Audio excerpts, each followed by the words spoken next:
Good afternoon, ladies and gentlemen. I appreciate everybody being here. This is the Leverett Subcommittee of Judiciary Non-Civil.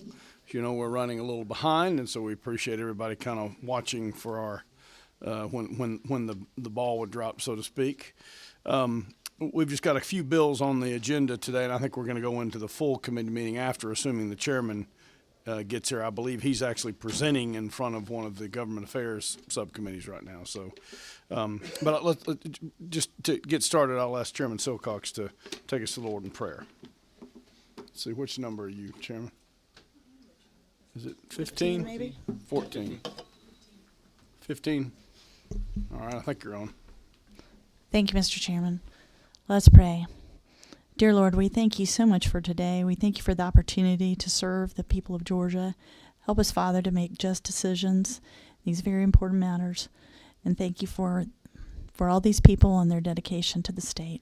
In your name we pray. Amen. Amen. Thank you. Thank you for that. Now we've got the first bill on the agenda is Chairman Hilton's, but I believe he may be presiding right now, so I'm going to hold that one. We'll go ahead and start with HB 928, Representative Ridley. If you want to come up to the seat here. And you're utilizing the phone a friend lifeline today? I am. I've done that myself. I'll go ahead and cut both those mics on. If you want to tell us about your bill and allocate amongst yourself and your assistant that duty however you deem appropriate within your discretion. I'll get it started and he can go from there. But LC number 491496, House Bill 928. It's a bill for increasing pay for special prosecutors to bring their pay up to $250 an hour or 90% of the monthly salary of a district attorney. And then it also allows for them to hire staffers up to $110 an hour at the discretion of the prosecuting attorney's council. All right, and I wonder if it'd be useful to go ahead and hear from Mr. Scandalakis before we entertain questions of Thank you, y'all. Mr. Chairman. First of all, let me thank Representative Ridley for bringing this bill. It's much appreciated. As y'all know, in July of 2022, July 1st of 2022, the PAC assumed the appointment of conflict prosecutors.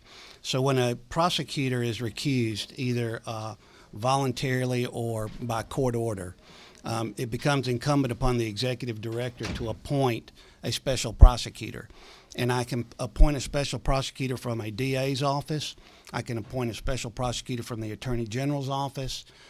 If it's a misdemeanor, from the Solicitor General's office, or from private practice, depending on the types of cases.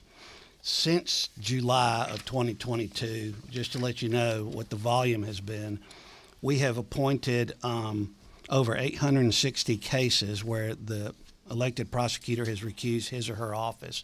So we've handled that caseload pretty well. The problem becomes when I go to appoint a private attorney. Under present statute, I am confined to the hourly rate of a district attorney, which is $62.25 per hour.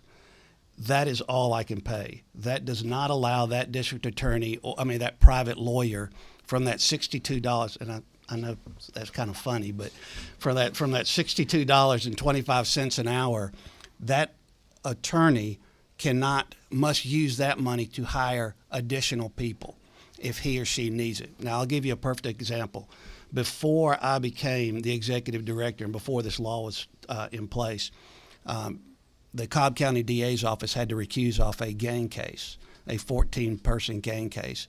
They wanted to give the case to former district attorney Danny Porter, who voluntarily accepted the case. But when Mr. Porter found out he couldn't hire an investigator and he was confined to, back then it was $56 an hour, he simply could not handle the case. This will allow us, on those rare instances, to go in and hire an attorney up to $250 an hour and hire an admin person and the ability to hire an investigator.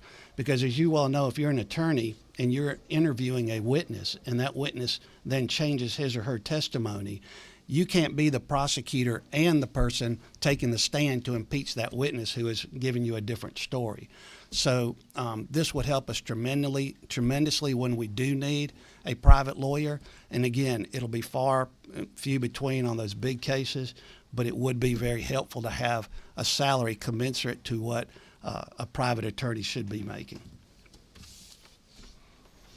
Thank you. So is that, just to clarify, you're taking it from what would be sort of the per hour rate of a district attorney if you divided their compensation by, I guess, a normal work week? 40-hour work week, 40-hour work 52 weeks, which most DAs don't work 40 hours. They work a lot more than 40 hours. Yes, sir. I can't imagine any of them that just work 40 hours. But we're glad you didn't have to divide by the number of hours they worked. It would Correct. probably be depressing for Correct. most of our DAs That's to see that correct. number. But so this allows you to pay the private attorney who is going to actually serve as prosecutor $250 an hour plus, or 90% of the monthly salary of the DA they're appointed. Plus they can hire others to assist them, and they would be paid up to $110 Yes, sir. an hour. And I guess the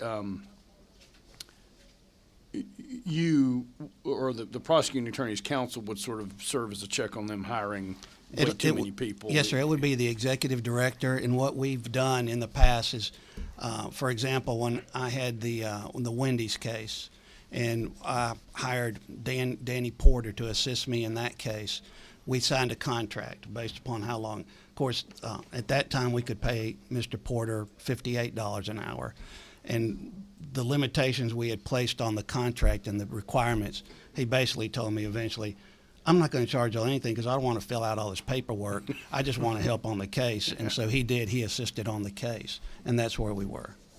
Okay. But yes, we would keep up with that. All right. Thank you. I think we've got a question. Representative Kendrick? It's always a safe bet when the lights flash. My question, so, as a practicing attorney, hourly rates vary, but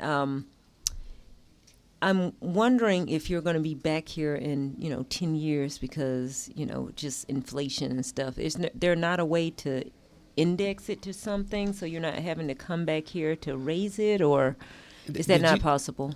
First of all, did you say I'd be back here in 10 years? Somebody's going to be back here. Listen, I might not even well, be here, so. well, because I just celebrated my 68th birthday, and I don't think I'm going to be here in 10 years. But that would be up to the will of the committee. If y'all want to index it to something, that would be up to y'all. Any follow-up, Representative? No. Okay. Representative Neal?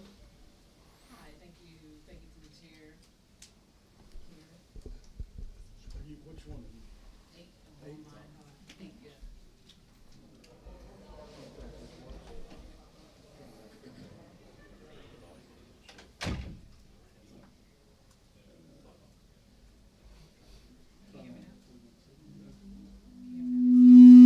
Sorry, buddy.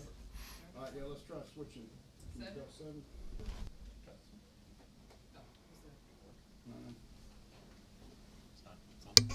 Can you hear me? Yep, that's better. Okay. Thank you to the chair. So I just have one question. Is there a fiscal note? Like, can the counties afford this? Where are they on Well, this? this would come out of the state budget. As you see, this would be out of the budget that is appropriated to PAC. And right now, we could manage that with within our present budget, just based upon vacancies and things of that nature. So no, this doesn't come out of the counties. What does come out of the counties, and this is the same for On line 44. Yeah, That's this is what I was asking about. Yeah, this is the same for any person, even if I appoint a private lawyer now.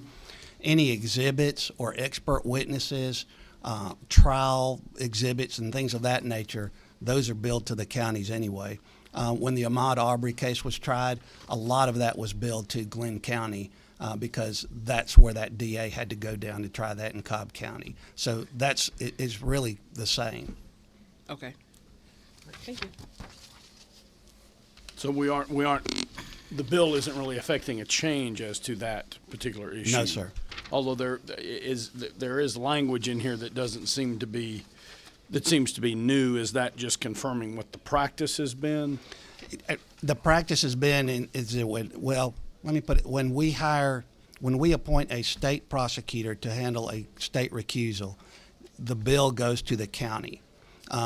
Now, that bill was so exorbitant that we shared the cost, but it typically goes to the county. For a private prosecutor, I would think it'd be the same thing.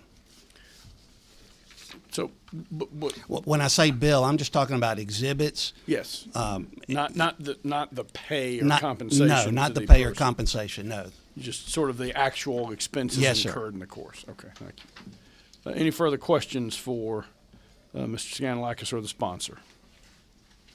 I don't hear any. Are there any other witnesses signed up to speak on this? I don't believe there are there? Does anyone else wish to speak to House Bill 928? All right, I don't hear any. What's the pleasure of the committee? The chair will entertain a motion. I have a motion to pass. I have a second. Any further discussion? Hearing none, let's go ahead and vote. All those in favor of the motion, please signify by saying aye. Aye. All those opposed, like sign. All right. Thank you very much. Thank y'all. Thank you for the bill.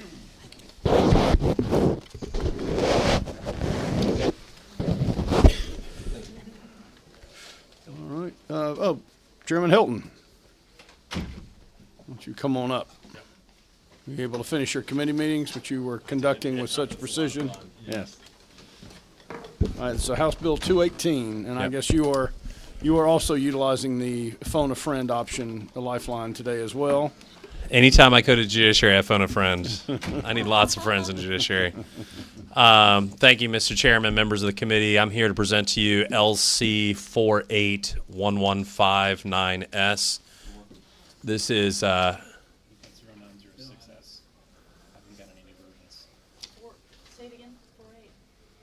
I'm sorry. Yeah, they've got the old one. yeah, they've got the old one. Yeah, yeah. Do you? I've written all over it. Yeah. Use some white out.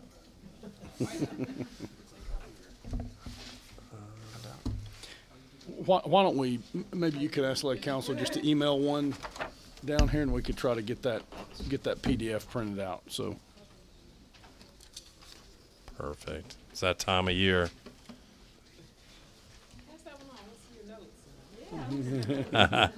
This is notes of what I'm supposed to say here. So, well, I'll give you the quick and dirty. So, House Bill 218 deals with the hearsay exception. 48115-9S. Yep.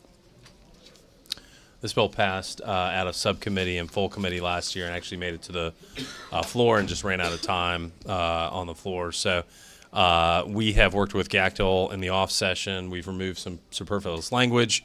They are on board and supportive. I'm going to have just one amendment to the substitute that's going to be coming here pretty soon. What House Bill 218 does is it mirrors the child hearsay. So these are for people who are mentally incapacitated over the age of 17 who make an utterance about physical abuse. So is the, and you may not remember, is the one we've got before us, LC 480906S, I'm assuming is that the one that passed out of committee and made it to the floor last year? You are correct. Yep. Okay. Yep. And this may not lend itself to discussion without the new draft in front of us, but can you describe the changes that were made to this one, or do we really need the language in front of us? I think my friend can. Yeah. I can answer. Will Johnson with the Prosecuting Attorneys Council, the Elder Abuse Prosecutor. The change would be on the second page, line 18, where it says testifies at the trial. We would be removing the phrase about the alleged abuse as unnecessary, because there's no other reason we would really bring a victim to a trial to testify.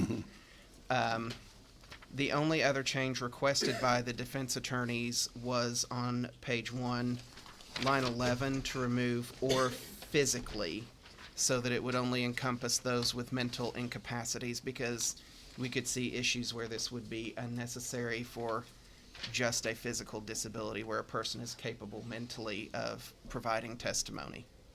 Okay. Say you're ski boarding, you get severely injured, you're in a wheelchair, you're physically incapacitated, but still very mentally Still very much able aware. to testify and satisfy that burden. Correct. So were those the only two changes from the draft we have in front of us here? Yes, sir. And then you have an additional amendment you would like to make? Yeah, it was just removing on line, your line 11, physically. Okay, so that is not a change that's in your sub, it's one you would like to make to that. Correct. one. Yeah, that Okay. came from Gactyl this Okay. morning. Yeah. So the only change, okay, and I guess The only change that yeah, from what you have is Line 18. line 18. about the alleged abuse. Those 4 words. Yeah. Okay. All Yeah. right. Yeah. All right, and I know you've told us this before. Just to remind us why we need this and why it's important. Yes, sir. So it probably is easiest to give you a couple of examples. We have a current case where there was a 99-year-old victim who was sexually assaulted in a facility. At the time, she made an outcry and was able to describe what happened, and 10 days later, she died of sepsis. The defense in this case is consent. So we now have a situation where there is a very strong issue where we cannot get the outcry in to give us a fighting chance to prosecute this case. Now, a jury could still easily dismiss that outcry based on their evaluation of the credibility of witnesses. But without that, we don't have a real way of contesting that defense or being able to fully describe what occurred. So for folks, it at the outset, it seems a little bit like we're giving this population a bump, but really and truly, you're not starting out from a place of equality. You're starting out with folks who are, according to the statute, substantially affected or profoundly disabled. And so we're trying to give them an equal or an on-par attempt at justice when they are victimized. And, you know, the victimization rate from the Bureau of Justice shows that mentally disabled folks are victimized at a rate 4 to 6 times that of the able-bodied populace. Thank you. We've got a few questions. I think Representative Neal was first. Okay. Yeah, so I was looking up the definition of disabled adult, and it still says physically and mentally. And I know you're trying to clean that up on 9/11, but if the definition we're using based on OCGA still says physically and mentally, do we need to use another definition or just take out disabled adult and put mental impairment? I think it would work because you would strike the physical part, but it would be a mental disability then, which has one of those 4 subsections of issues, substantial impairments. But that's not how it's written here. So what's written here is new language. But what I'm saying is you're using the definition that's already defined in code, and the definition says mentally and physically. Yes. So I still think if we strike the physical word, the word physical, and keep it with the rest of that subsection, we would be okay. because I'm thinking if it were to go to court, I feel like somebody could challenge and still use the physical impairment, kind of what you referenced, because we're still using the OCGA definition of disabled adult, which is mental and physical, along with all the other impairments that's outlined. What's the full definition? Do you have that pulled out there? Mental or physically incapacitated means an impairment which substantially affects an individual's ability to provide personal protection, provide necessities, including but not limited to food, shelter, clothing, medical or health care, carry out the activities of daily living, or manage his or her resources. I think the concern is that the proposed statute here specifically references a definition in paragraph 7.1 of 16.5.100, which is not mentally incapacitated, it's mentally or physically incapacitated. So I think Representative Neal is just posing the question, is if we leave it as you've proposed, is that going to create sort of a statutory interpretation problem, because there is no mentally incapacitated definition technically. If we could then perhaps do mentally incapacitated, a mental incapacity that substantially impairs, and then draft in the language so that it parrots it without referencing the statute. Yeah, Yeah. I think that might be the one. Okay. That would be a bit more of a complex change, but I think it's still manageable. And I think it would just write in fairly easily there. Same thing for the disabled adult, referencing paragraph 3 of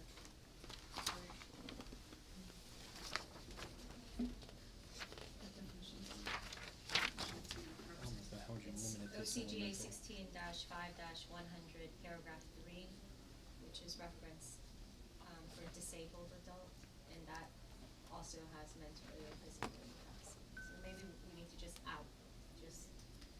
Strike, it all out. yes. So we could strike line 10.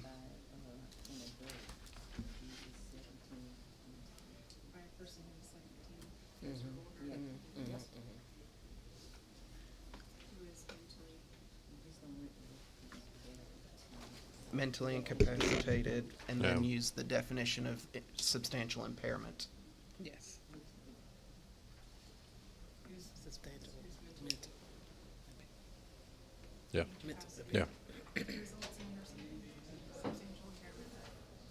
Sorry, I thought this would be a simpler fix.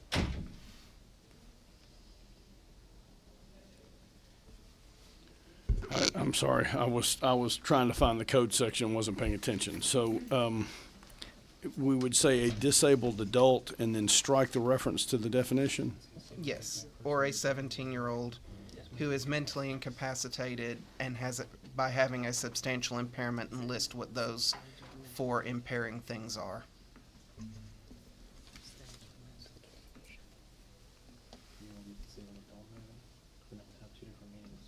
Yeah, I Or think we're we need just to take gonna adult out. Strike the Disabled. reference to this code reference section. For the disabled adult, What if you and just just said, say by disabled adult. Or just by an adult. what if you just said a statement made by a person who is 17 years old or older who is mentally incapacitated? And you That define is- what mentally incapacitated means 7 Yeah. Even better. Okay. And then add substantial mental impairment. What was your suggestion, Ryan? Is it Look like- made by disabled? Statement made by a person, so you strike disabled adult, and you just Okay. strike it as defined in basically everywhere up to. Strike everyone. This is why I come to Judiciary. Send me back to K through 12 education. Incapacitated. I could do middle school. And then Y'all just, you could have a start. Do whatever you want. as long as this man, she's happy. You'd have to find mentally incapacitated somewhere else. in the Okay. Okay. So it would be made by a person 17 or older who is mentally incapacitated, which means an impairment which substantially affects.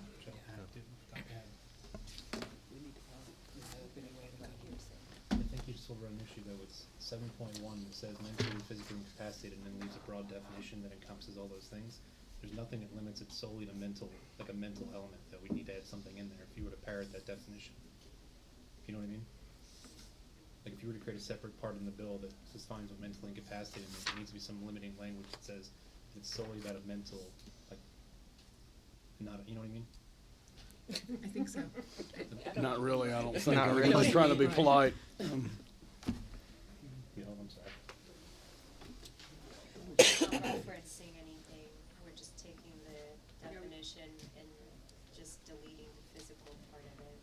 So you would just leave the, you just So still. we're not doing any of the references, so we're gonna, as defined, I think we delete the as defined, and we're just gonna insert the actual definition and then also the four things. That's what I'm saying, the actual definition, there's nothing that limits, like, And- you can say mentally incapacitated, but there's nothing after that that limits it solely to mental. It's only you're only mentioning mental within the actual term, the name of the definition. I don't think those are meant to be definitional, though. I think they're meant to be the parameters. Okay. So is the plan then to insert the language that you've proposed in line 10, strike basically everything from disabled adult down to the second reference to 16.511, and then insert a definition of mental incapacity, which is based on 7.1? So we would say like mentally incapacitated. Such that Which means an impairment which substantially affects.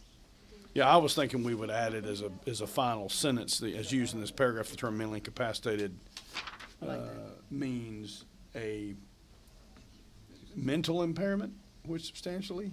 Yes. He said substantial mental impairment. Substantial mental impairment. Yeah, that's what he said. Which means a mental impairment which substantially affects. And then parrot those four ways of the four parameters in 7.1 of showing it. Yep. Because then you would have to show that there is some sort of mental deficiency or brain disease. No. Thank you. Do you know if, I'm sorry, I'll pass the phone. Yes, please, go ahead if you would. Thank you. I know we're just all kind of talking. I know also in that section, under the definition for disabled adult, it includes also anybody that has dementia or Alzheimer's disease. Do you know if that should be specifically included, just as it was included here? It should, yes, because those are both mental incapacities that would affect this.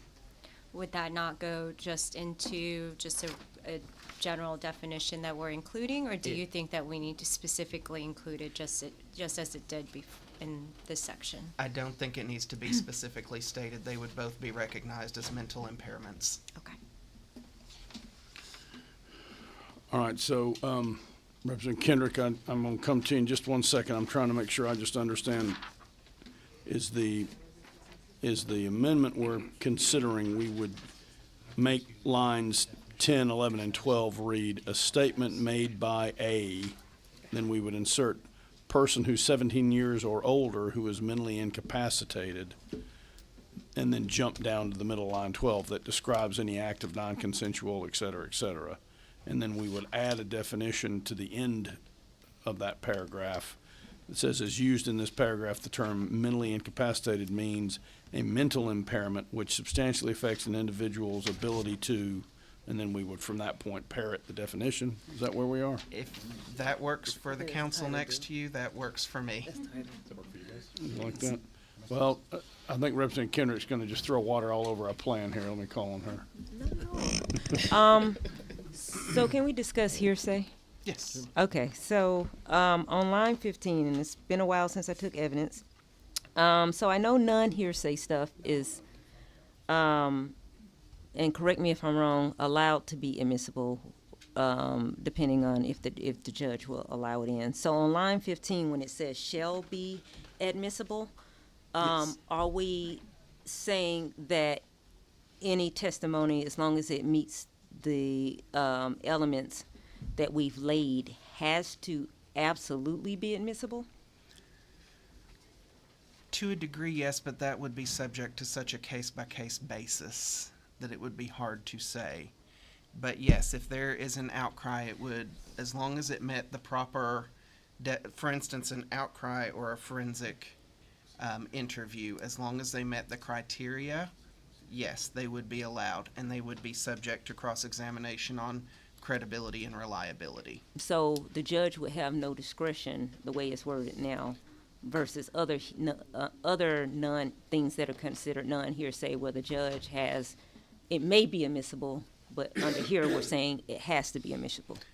Well, correct, yes, and most exceptions to hearsay are phrased that way, and that part parrots the existing statutory code for the child hearsay exactly.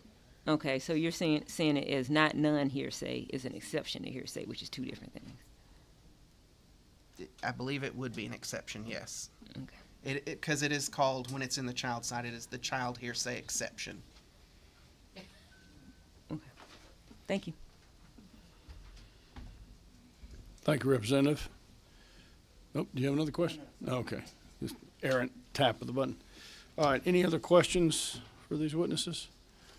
All right, just if I can, at the risk of driving everybody insane, let me just make sure that so there are a couple of amendments, I think, that are being contemplated.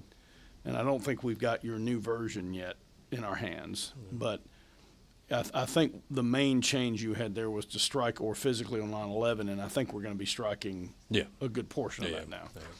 So it'll be a statement made by a person who is 17 years or older who is mentally incapacitated that describes any act of non-consensual sexual contact, etc. So we're basically inserting that phrase, person who is 17 years or older who's mentally incapacitated, on line 10 after the word, after that 1, 2, 3, 4, fifth word there. And then we're striking everything from disabled adult down to the citation to code section 16.5.100 in line 12. Yes, sir. Then I think just at the end of the proposed code section, at the end on line 22, we're adding a sentence to the effect of, as used in this paragraph. Hold on a second, let me pull my thing back up here.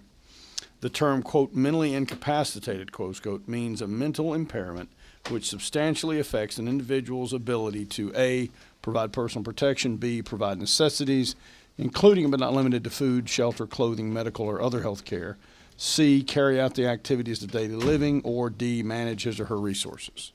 So I basically just read A, B, C, and D from 7.1 and 16.5.100, but we just sort of changed the lead in to make it sure it's just limited to mental impairments that impact those factors. Yes, sir. Is that agreeable? I see Maisie. As long as you move to the USLC, then you'll capture that other line 18 change too. Okay, that's correct. The about the alleged abuse would come out on the new one. Are we still waiting on that? I just gave it to you. It's right Oh, you did? Okay, here it is. All right, so, all right. And I looked it up, and everything you said matches the same lines. It's the same lines. Okay, okay, is it okay? All right, so, Your add on 22, in that new language, that'll flow right into 22, because on this one, 22 doesn't exist. that's right, so it'd have to be line 21, okay. All right, so, all right. Yeah, Representative, if you want to make a motion, the chair will entertain one. At the appropriate time, I would like to make a motion, do pass on LC 481159S. All right, the chair will entertain that motion. Do I have a second? Do I have a motion and a second? Any discussion? All right, Amendments? before we vote on that, I think we need to talk about amendments. The chair will entertain a motion to amend LC 481159S by striking the words starting on line 10, disabled adult, all the way down to on line 12, paragraph 7.1 of code section 16.5.100, and then inserting in its place the words person who is 17 years or older who is mentally incapacitated. Do I hear a motion on that amendment? I hear a motion, a second. All right, and then I guess we'd go ahead and vote on that amendment before we consider another one. So any discussion on that amendment? All right, let's go ahead and vote on it. All in favor say aye. Aye. Any opposed? All right, and then the chair will entertain a second motion. So we've got the about the alleged abuse is already out of LC 481159S. The only thing we need to do is add at the conclusion of the proposed code section, that would be on line 21, a definition that would read, as used in this paragraph, the term, quote, mentally incapacitated means a mental impairment which substantially affects an individual's ability to hold on, get one away from me, provide personal protection, B, provide necessities, including but not limited to food, shelter, clothing, medical, or other health care, C, carry out the activities of daily living, or D, manage his or her resources. We're just basically tracking those four factors in paragraph 7.1 of 16.5.100. So do I hear a motion on that amendment? Do I have a motion to have a second? We have a second. All in favor signify by saying aye. Aye. Any opposed, like sign? All right, so we've now amended. Sure. Yes. We still have several references to disabled adult or 17-year-old, we probably would need to change. Okay, well, just the fun continues. There's such I guess we would just say person. Yeah, that's what we did before. Person makes it consistent with, the original change.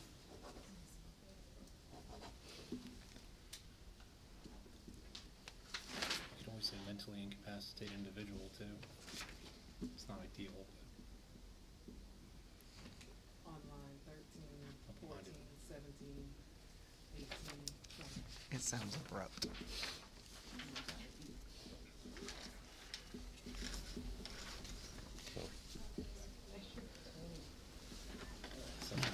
This is why I come to Judy. Line 13, 14, Yes. 17, 18. I figure the sponsor would rather try to keep the bill moving rather than hold it. Yes, Few yes, days, sir. yes. Yes, sir. Yes, sir. This is why I come to Judy. I'm getting my money's worth here. You guys bill by the hour.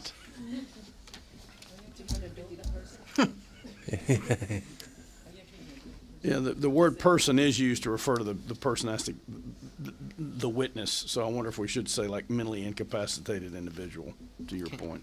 Can we say such person? I know that's a very legally term, I but think that's what he was just saying. I think it's used elsewhere. yeah. So you think just such person, you're comfortable with that? It wouldn't I be am. confusing? Okay, all right, that's simpler, so let's do that.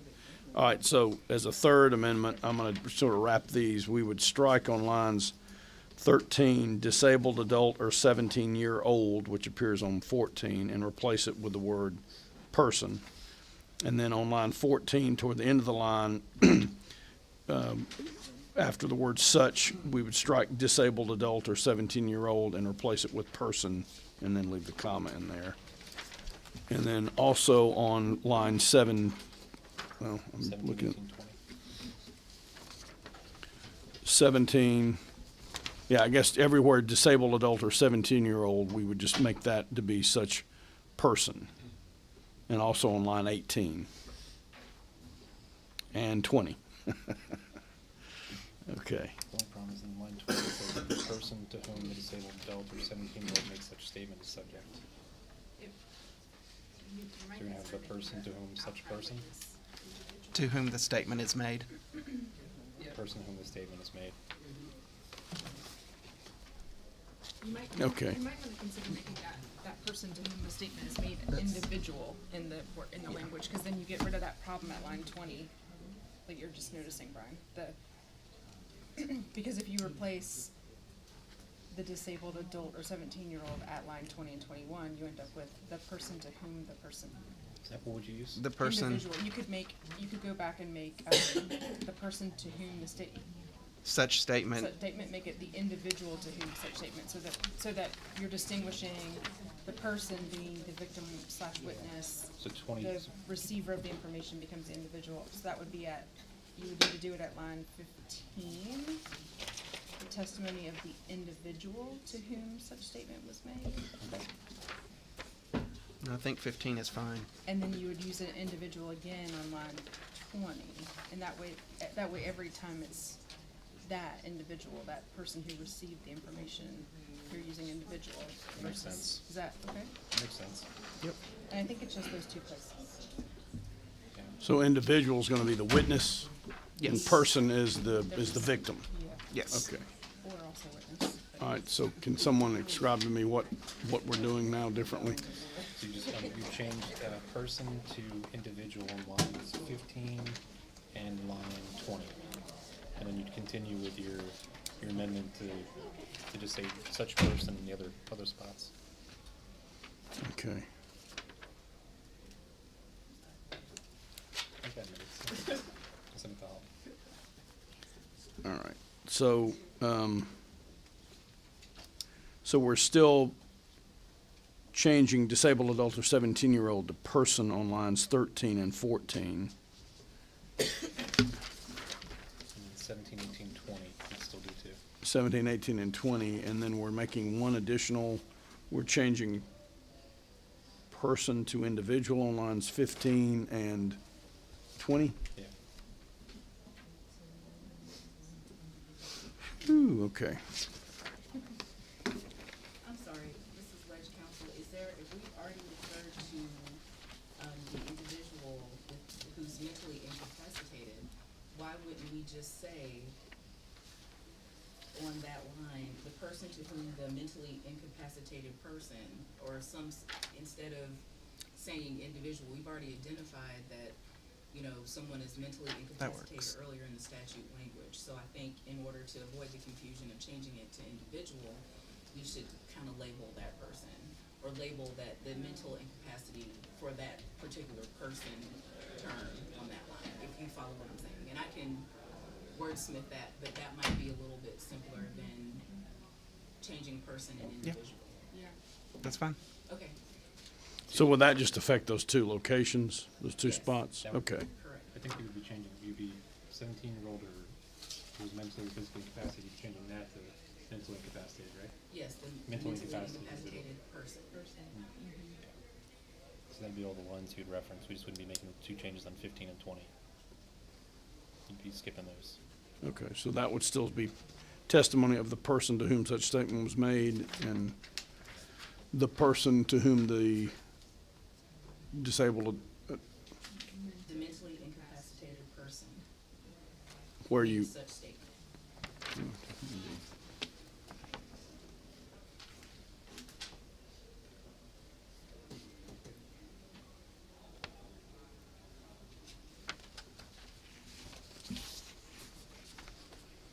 and then we, in line 20, after such out-of-court statement, comma, it's the person to whom, we keep that word as person?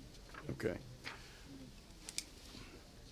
But are we changing disabled adult or 17-year-old to person in 13 and 14? Or are we leaving You'd be mentally incapacitated person. person? Okay.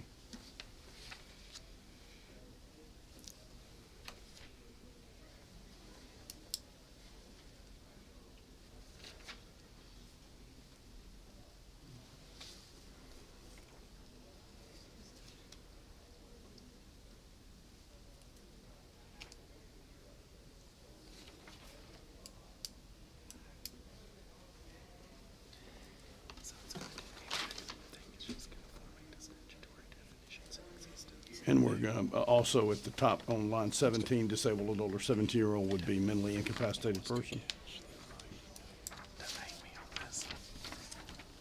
Is that correct? On line 17, we change that to mentally incapacitated person? Okay.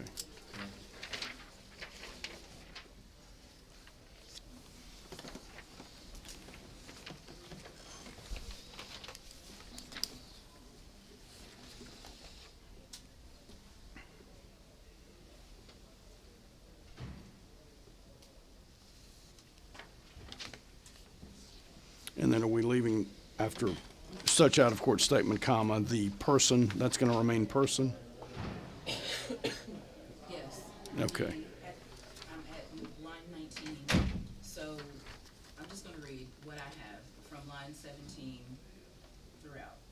Intention to use such out-of-court statement, and if such mentally incapacitated person testifies at the trial about the alleged abuse, unless the adverse party forfeits or waives such person's testimony as provided in this title, and at the time of the testimony regarding such out-of-court statements, the person to whom the mentally incapacitated person made such statement is subject to cross-examination regarding the out-of-court statements.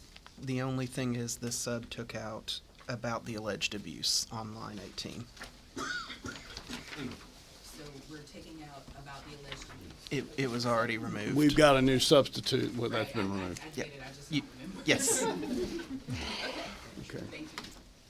All right, and I'm sorry, Holly, one more time for me, starting on 17.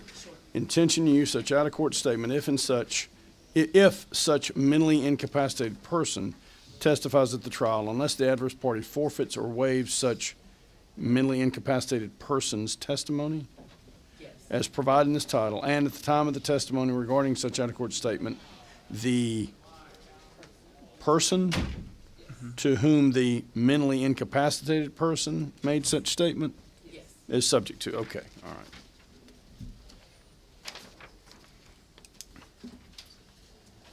So we're, for the most part, we're replacing disabled adult or 17-year-old with mentally incapacitated person. Pretty much everywhere it appears, okay.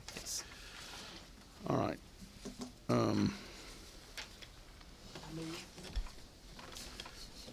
Right. So we already had, I think, a motion to make some different changes. So, and I frankly don't remember what the posture is at this point. I think you need an amendment on the, or a motion on this third amendment. You've already done the first two. Okay, so the first two was the beginning there, Yep. and then, Heading in the definition. and the definition, okay. So we're basically in line 13, moving into 14. The word disabled adult or 17-year-old is replaced with mentally incapacitated person. Same change to at the end of line 14. The same change again at the end of line 17, at the end of 18 and beginning of 19. And then in line 20, well, the same thing. Disabled adult or 17-year-old is replaced with mentally incapacitated person. I think, does that catch everywhere? I think so. All right, so do I hear a motion to approve that amendment? I have a motion. Do I have a second? Second, thank you. All right, all in favor of that amendment? All right, I'm going to declare that the ayes have it. All right, so now we've got the amended LC 481159S with, I think, all our amendments. Do I hear, I think we've got a motion and a second on the table now to the vote on approving that LC number with all of these multifarious amendments. Would you like Scott Representative Hilton to testify again what this bill's supposed to do? Yeah. Mr. Chairman, Judy's the only committee where you come in with a 2-page bill and you leave with a 10-page bill. Now, I do want to, words do matter. I do appreciate the terminology y'all are, it reminds me, the very first bill I passed when I was down here, we removed the R word from code, which was littered throughout our code. And so I like the person first language that we are using. I think it's appropriate. And I think the underlying bill, we've talked a lot of terminology, does a lot for all of us are going to be old one day. And if we are, God forbid, harmed in such a way, we've got protections. So I appreciate what y'all are doing. Thank you. Well, and I know it's certainly difficult for me to keep up with it, but I'm trying to keep your bill moving at this time of the session. And it's a criminal statute, and it will get picked apart. And if we mess it up, we haven't done anything. Yeah. So I hope we haven't messed it up at this point. All right, all in favor of passing LC 48, or recommending do pass on LC 481159S as amended, signify by saying aye. Aye. All opposed? And now your ordeal is concluded, Representative. Thank you. We'll go have a drink. Yeah, thank you, guys. Thank you. All right. Representative Daniel. Representative Daniel, House Bill 1038, if you want to come up.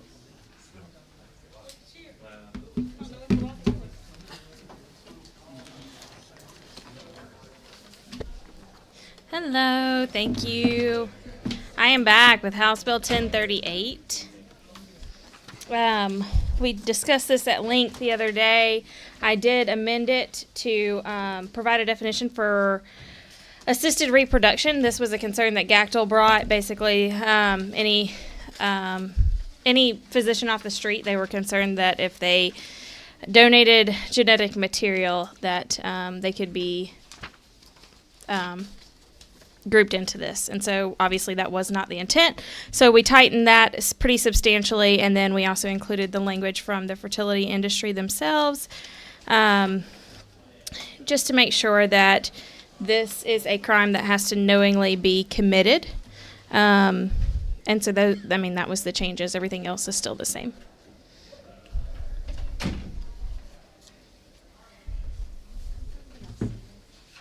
Yeah, it's LC 339666S. And you mentioned does the state of mind, the knowing, is that expressly set out in here? Yes. So let me see where it moved down because we added a definition. Intentionally? Mm-hmm. He or she intentionally transfers or implants for purposes of assisted reproduction into the body of recipient with actual knowledge. Actual knowledge. Yep. I think that's probably the one, because Yep. you could intentionally, implant the Yep. material and not know that it was the wrong stuff, and that wouldn't constitute a crime. Correct. Okay. So we added with actual knowledge so that the industry is in favor. All right, and then did we?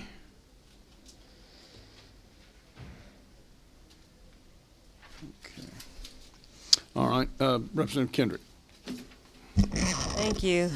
So thank you for working on the bill. I still have the same concerns on line 45, which I mentioned last time, which is how do we limit who can bring a civil action? Because it just says any aggrieved person, and I'm not sure if that's defined somewhere or if there is statutory law that is going to limit it. But how broad is, when you say an aggrieved person? I think you mentioned that, of course, the real donor could possibly sue under this, and obviously the child, but it still is very broad language around any aggrieved person. Can you talk about, and I think that language is different, so can you talk to me about how you came about putting aggrieved person, and what is the plan to limit it so that somebody who's an aunt or great grandmother maybe. I just want to make it as limiting as possible so we don't overload courts with. Yeah, so the aggrieved person, I think we discussed this the last time, was basically anybody that this happens to, so the person it happens to themselves, the parents involved or the donors involved, and anybody that would be taking care of the child eventually, or the child themselves. And that's why it is in there, is for the child themselves, essentially. Because, for example, there really is no way to tie it down, because if a child is born, so I'll just give you the examples that we're seeing. If a child is, I just had a article from CNN, like literally this week. So lady was artificially created. I don't even know how to use. And she ended up actually sleeping with her biological brother, unbeknownst to herself.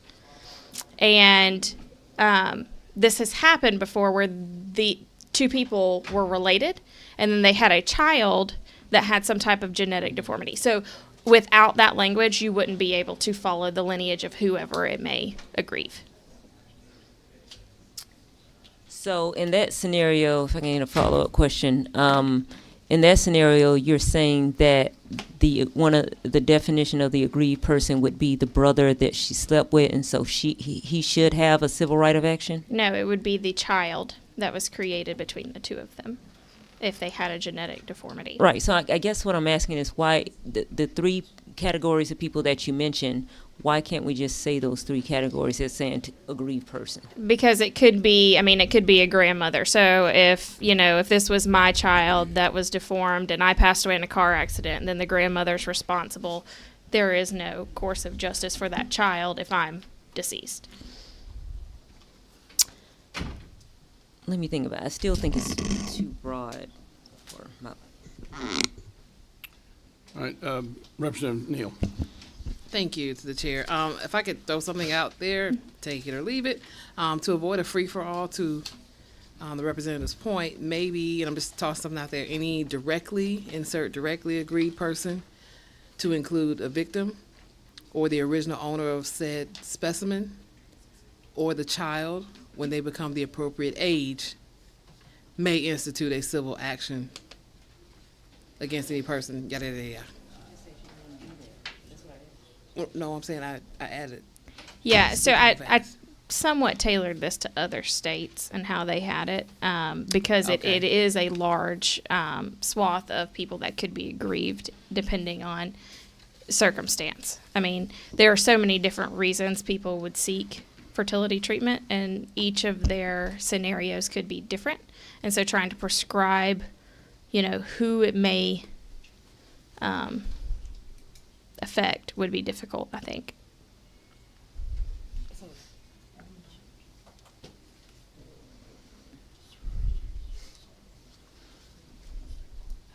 So I take it you would prefer to leave that language as it is and let the courts decide on a Who the case-by-case aggrieved basis is. if someone is aggrieved or not. Correct.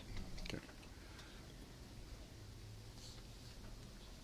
Representative Neal or Kendrick, do y'all have any? Okay. comment with respect to that, or? Okay.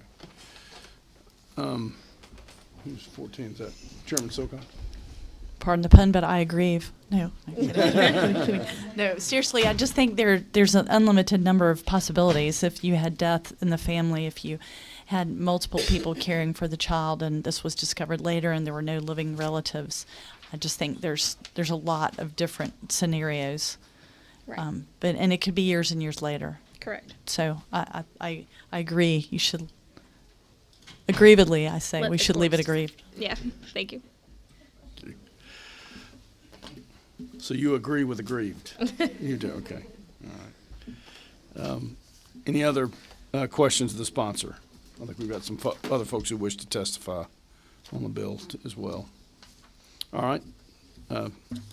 Representative Kendrick. I'm just making sure if we're gonna leave it in, that we're consistent. So, on line 57, and this seems to be the language that we saw earlier, because it talks about any person injured directly or indirectly. So how is that language different than using the same any aggrieved person language?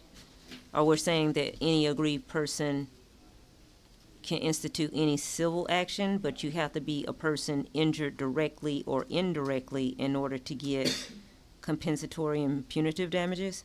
I'm just That's at least, I think, the way I would read it. Aggrieved, you can seek relief, which would include injunctive as well as damages or other kinds of relief. Here, you've got to be suffer some injury in order to recover some kind of monetary award. say that again. I can't tell you exactly what the difference between the terms are, but I think that's probably the concept that's sought by the use of the different terms. Could you say that again?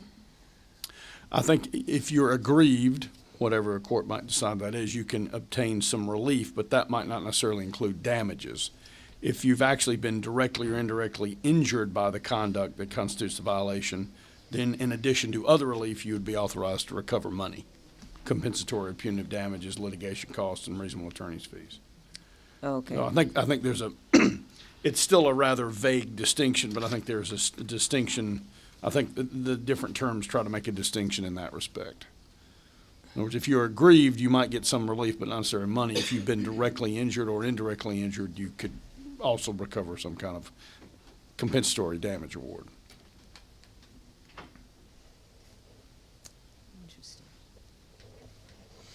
I sense I haven't satisfied you with that answer, Representative. No. That makes sense. I might not agree with it, but it makes sense. Yes, ma'am. All right. If there are no further questions for the sponsor, we'll get to our other witnesses. I don't see any. Thank you, Representative Daniel. We also have Lynn Goldman.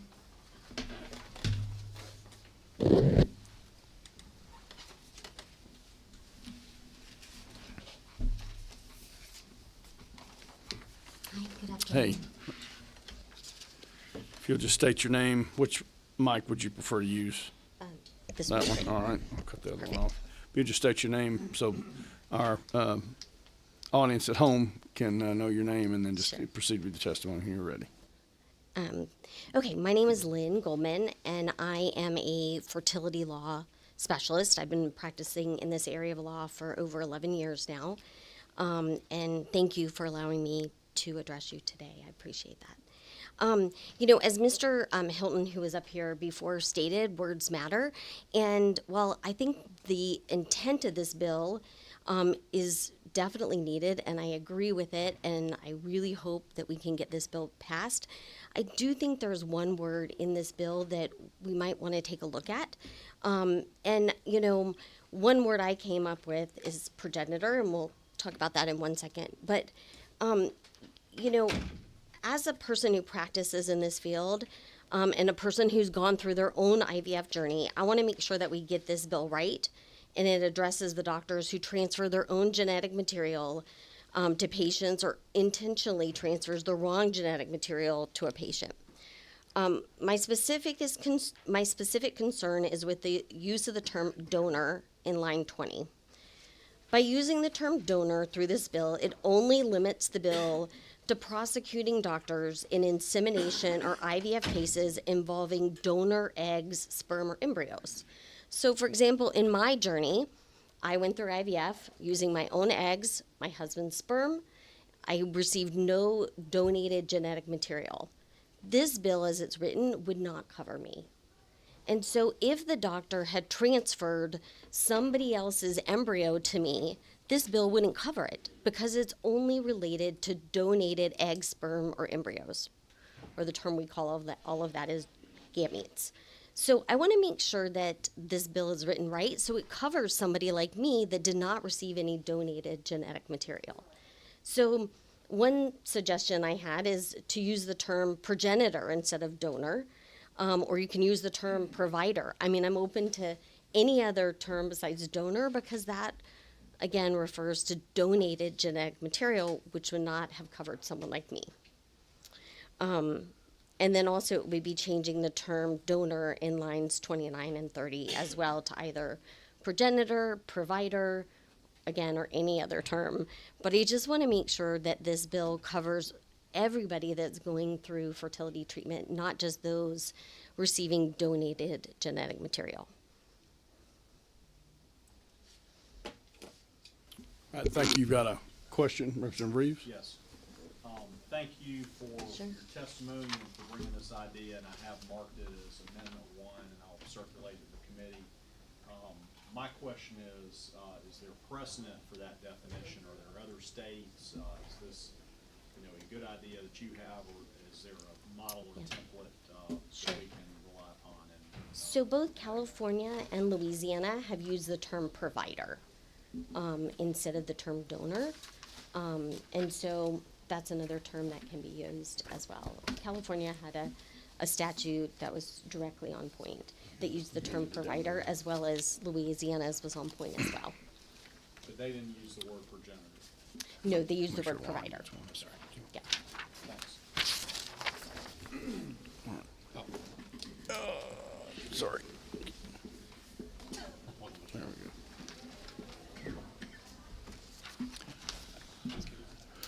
All right, any further questions? We'll talk about the proposed amendment in a second. All right, thank you, but maybe stay in the seat. So, in this proposal, you would change the definition of donor to something else and just define it, whether it's progenitor or provider. It would be a person from whom the human reproductive material originates. Correct.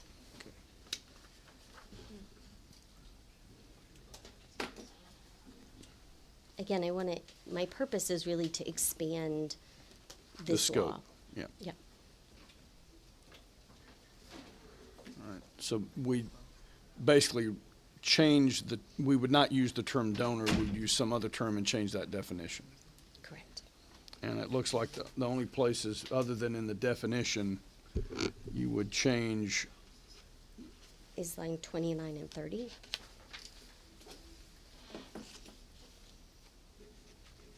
the word donor to something else. I kind of like provider. It seems simpler, cleaner. Yeah. Sure. I'm open to any terms people come up with. 36 and 41 too. Let's see. I guess my question is why is that broader? Because donor is typically used when you're defining somebody that is donating their eggs to another person or sperm to another person. Whereas, for example, in my own personal example of IVF, I didn't receive any donated eggs or sperm. I used my eggs or sperm. I understand, but that could be a donor too. A donor and a provider could be the person who donates. It doesn't have to be. Yeah, the typical definition when you think of a donor, it's someone donating their sperm to another person or eggs. Whereas a provider, it's a person that it's either they're providing their eggs or sperm for donation, or it's my own. I guess I think my husband's a physician, so I think of a provider as someone providing a service. And so to me, that's confusing saying provider. To me, donor more accurately reflects the context. Representative Reeves. A minute ago, when you said that progenitor would broaden the bill, are you okay with the rest of the bill? Yes. Okay. Yeah. I fully support the rest of the bill. I think it's a very necessary bill. I'm glad that it was brought to our legislators. I had a broad bill and another committee shrank it down. And, you know, what we said is we're confident that with the success of the narrower bill, you may want to broaden it back out in the future. And so that's one option on deciding whether to broaden it even if Sure. the amendment is not passed today. Yeah. And I do agree with Representative Silcox. I hear a lot of doctors say, quit calling us providers. We're your doctors, but provider is kind of a common word with some of these terms in the bill saying, you know, don't inseminate without consent and all that, I think. Since we're dealing with doctors, keep provider out. I would agree with that. Ms. Coleman, do you happen to know what they use in the California or the Louisiana statute? They use the word provider. Okay. Okay, good for them.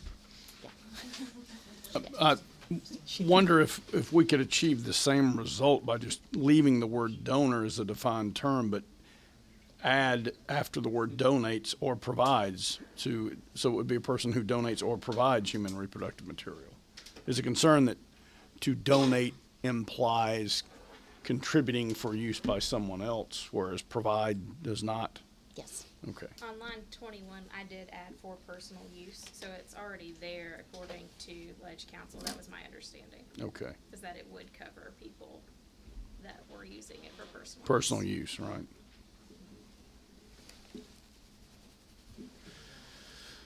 All right. Any further questions for this witness? All right. Thank you, ma'am. Thank you for your testimony. Is there anyone else who wishes to speak to this bill? Nobody else? Do you wish to respond any further, Representative, to the request for the amendment? Yeah, so I would not necessarily be in favor of the amendment because when we brought this bill the other day, the industry, if you'll remember, we had a doctor, a provider, if you will, in a different sense, come up here and testify on behalf of this bill. And that in order for that to be something that they were supportive of, they actually asked for the specific language of from a donor. So that was put in here intentionally. So to change that now, I feel like would be disingenuous and not the right direction. Okay. All right. Thank you. Representative Neal? Yes, so to the chair, I think your recommendation, I think, covers both aspects of what we're hearing from both sides of it by not cutting it out, but just adding it. You said add donor and provider, like don't strike it, just add to it. Yeah, you would say who donates or provides, but the sponsors indicated that would not be a friendly amendment, so. Thank you. Representative Kendrick? Do you know what the statute of limitations is under this code? Would it be under battery, or did we create another statute of limitations? So it's created in here. It's whenever whenever it is found. So essentially, like, again, that goes back to the idea that if a child, I'll give you another example. If you develop schizophrenia, but you have no family history of that, and you find out when you're 18, 19, 20 years old, when it primarily presents itself, you would be aggrieved, but you wouldn't know until it was discovered. So that is in here. Okay, I'm looking for a time period. Well, that's the discovery rule. What I think you're addressing is the running of the statute is told until discovery. Mm-hmm. I'm assuming the statute, it would be for a personal injury. Oh, okay, not like battery? Yeah, I think it's a 2-year statute generally for personal injuries. Now, I could be wrong there. It is 2. And I'm assuming further that that's the statute of limitations that would apply in this case. That's what I was wondering. But to the sponsor's point, it is told until discovery. So. All right. Any further questions of the sponsor? All right. All right. Chair will entertain a motion. I have a motion do pass. Do I have a second? All right, Representative Reeves, did you wish to be heard? Motion made and seconded, or amendments eligible. I'll entertain motions for amendments. I move to amend line 20 to say person who donates or provides human reproductive material. Just add the words or provides. Okay. So that would be on line 20 after the word donate, add or provides. That's right. Okay. We're leaving out progenitor or provider, but we're saying you can provide it. So we're not changing the term itself, but we are changing the definition of the term. Okay. All right, so I have a motion for that amendment. Do I hear a second? Second. I have a second. All right, any discussion? All right, all those in favor? Aye. Aye. We have how many? Two? Aye. 3, go. 2, 3. All right. I think from Hong too. No, I think Hong doesn't know. Oh, you're not. Okay, so I have 4, and then all those opposed? All right, so that motion carries. And now we'll consider a motion on the approval or a recommendation do pass to the bill as amended. I think that's been moved and seconded. Any further discussion? All those in favor signify by saying aye. Aye. All those opposed? All right, the bill passes. It's on the rules. Thank you. Thank you. It's on the full committee. I mean, yes, I'm sorry, on the full committee. Is pardon me. that today or Thank you. a different day? I believe we're meeting right after this subcommittee meeting, if our chairman gets out of government affairs. So, so it will be today at some point. He's out. Okay, so he's probably on his way. It's not currently on the agenda, so you'd want to get with him. I'm not sure. Okay. Thank you. Yeah, I can't commit to what that agenda will be, but all right. And we've got Senate Bill 332. I don't know if Whip Robertson is here or if someone from his office is here. All right. Why don't we just sort of stand at ease here a little bit until I find out if he is aware of this committee meeting and wants to attend.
All right, we'll kind of come back to order, everybody. We'll try to finish up our meeting here. We have the Majority Whip from the Senate with us here today to talk about Senate Bill 332.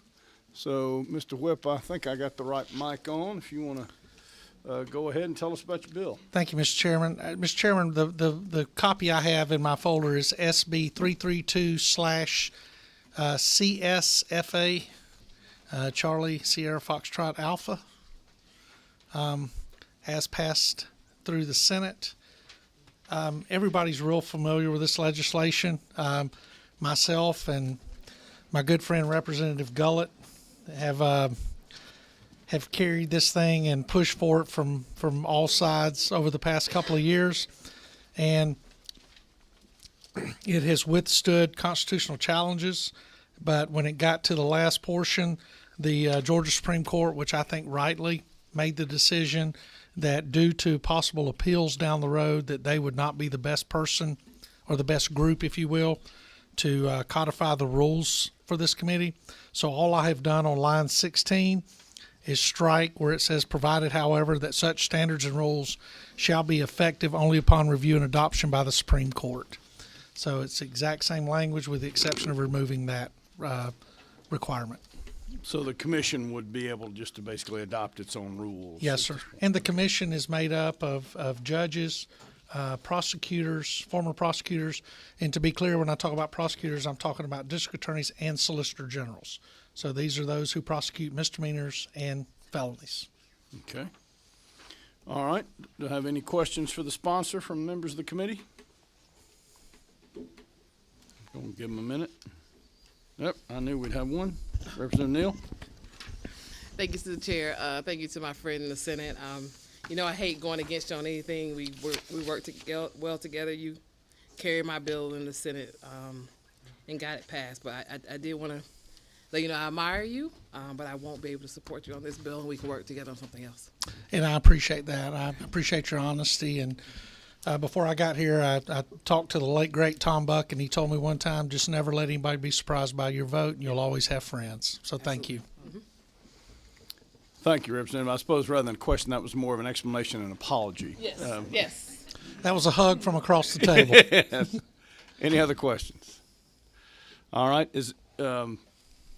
Whip, is there any further comment you would like to make? No, sir. I think what we have realized through this process, and I think everybody realizes I'm chairing right now an investigation into the Fulton County Jail. And if anybody goes back and reviews any of those meetings and hearings I've held, I've kept them as non-political as possible to get to what the problems may be.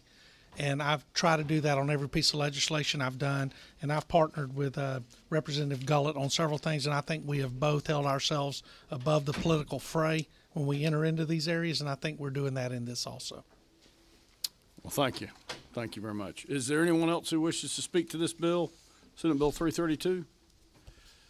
I don't believe we have any other witnesses, so the chair will entertain a motion. Second. We got a motion to pass and a second. Any further discussion? I'll call for the vote. All those in favor signify by saying aye. Aye. All those opposed, no. No. Why don't we have a show of hands? All those in favor, raise your right hand. And then all those opposed, like sign. Okay, the ayes have it. All right, thank you. Thank you. You're on to the full committee. Thank you, sir. Thank you, Mr. Whip. All right, I believe that concludes the business of the subcommittee. We'll stand adjourned for the full committee.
only so my fingerprint works. All right. Welcome to the full Judiciary Non-Civil Committee. I'm going to call on Representative Gullett if he would open us up in a word of prayer. Which one you got? Father God, thank you for this day. Thank you for the ability to be here. Thank you for our state of Georgia and for our country. Bless those in this room. Bless their families. And bless the food that the others are about to eat while we go into this meeting. Father God, give us some wisdom, insight to make good decisions for policy here in the state of Georgia. And we do this all in your name. Amen. Thank you, Representative Gullett. Okay, subject to the discretion of the chairman, I'm going to call up Senate Bill 332. Senate Majority Whip Randy Robertson.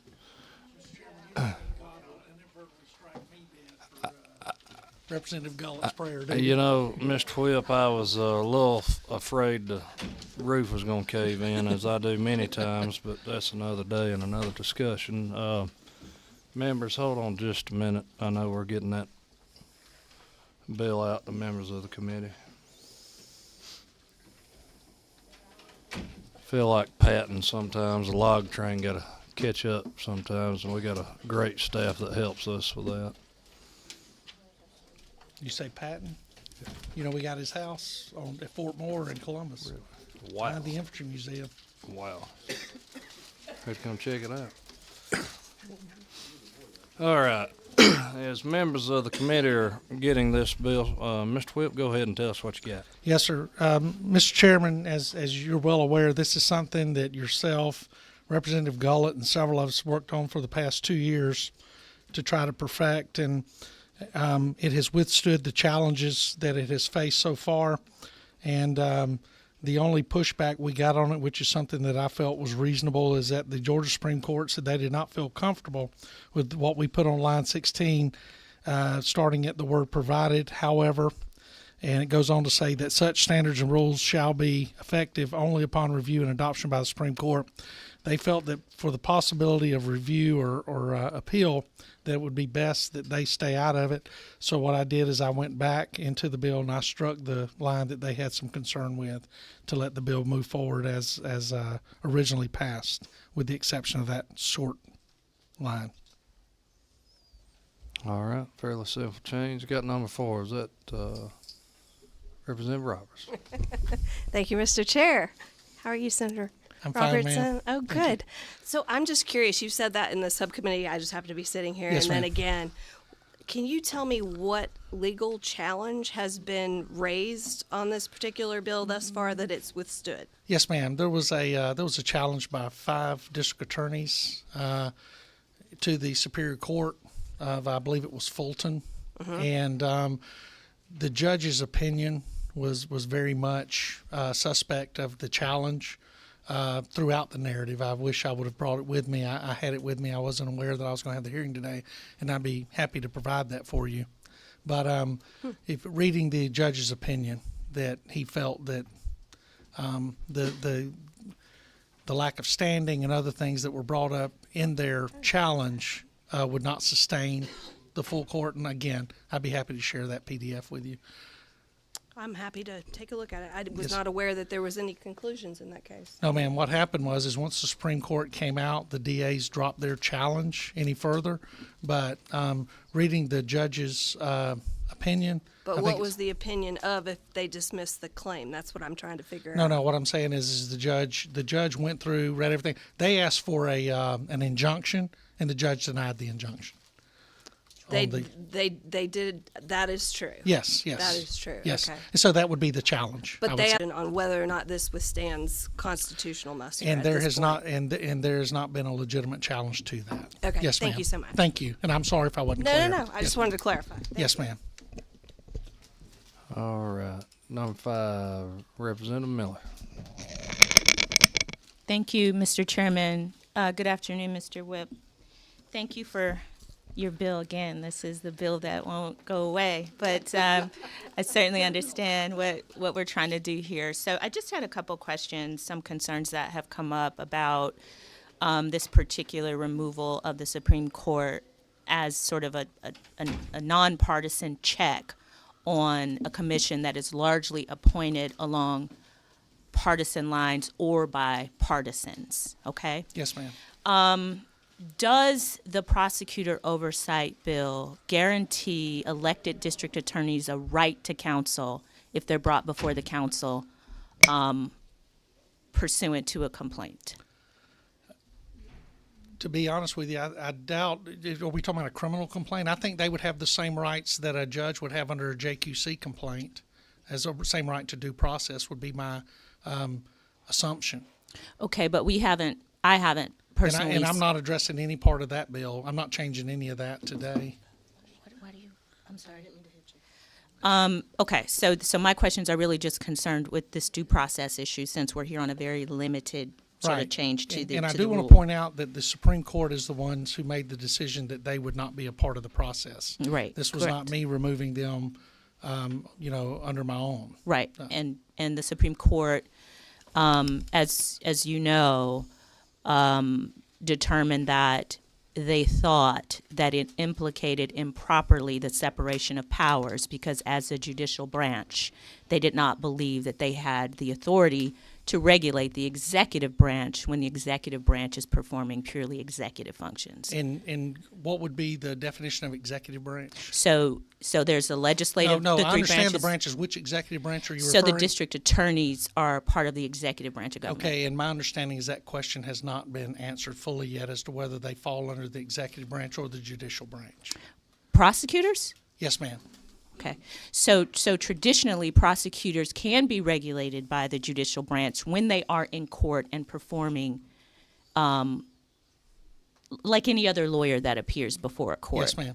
But when they are purely acting in their executive capacity, the judicial branch does not have the authority to regulate them. Yes, ma'am. Okay. And when I asked the judges where they fell, whether the DAs fell into the executive branch or judicial branch, the response back to me was that that has not been decided. That question has yet to be decided definitely. Okay. So that's interesting. It's okay. Yes, ma'am. I don't know what judges you so I'll leave that alone. Yes, ma'am. Okay, so if a district attorney is disciplined by the committee, does the district attorney have a right to appeal? And if so, where does that, who can they appeal to? And what's the vehicle for that? I don't have the original legislation sitting in front of me right now, so I can't walk you through the bill.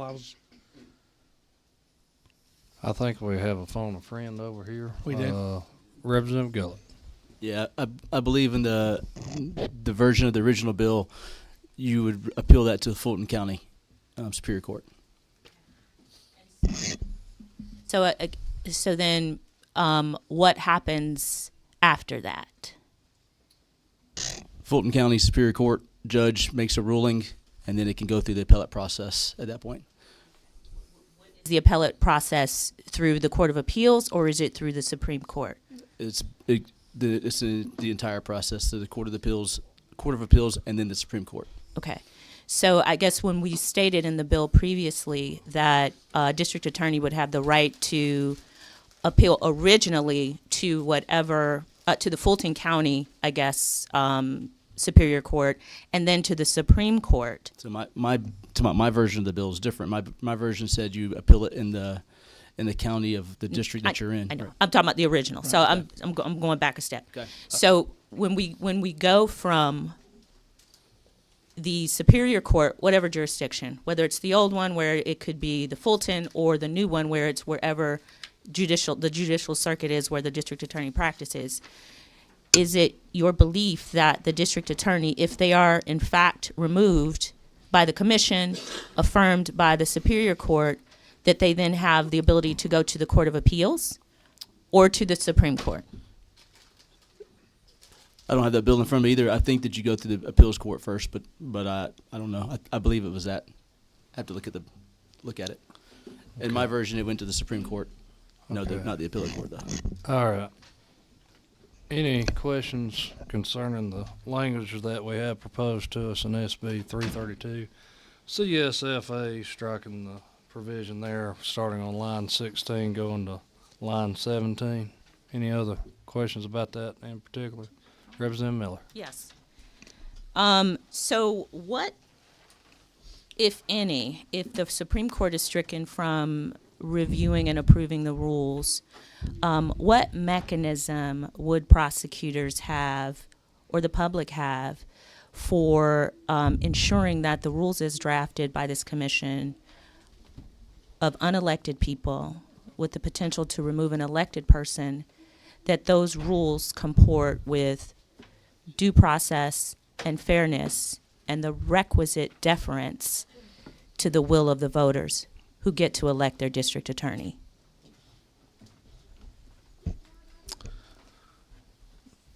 I would guess that they would have the same appellate process as anyone else had if they went before any court and they felt that the rules and that's the reason I think the Supreme Court wanted to be removed from it, so that they could open themselves up to a non-biased challenge to the rules. Should there be a challenge to the rules, is my understanding as to why they did not want to codify the rules to begin with. Because then if there were a challenge, then there would be a challenge to the rules that they had already codified, which I think they were concerned about would be a conflict. Mm-hmm. So that would do that. And what we're doing here today, simply removing that line from there, I think is very simply, is very apparent that the Supreme Court felt that everything was good up to that point, other than the fact for them being the ones to give the thumbs up or codifying the rules. Well, I'm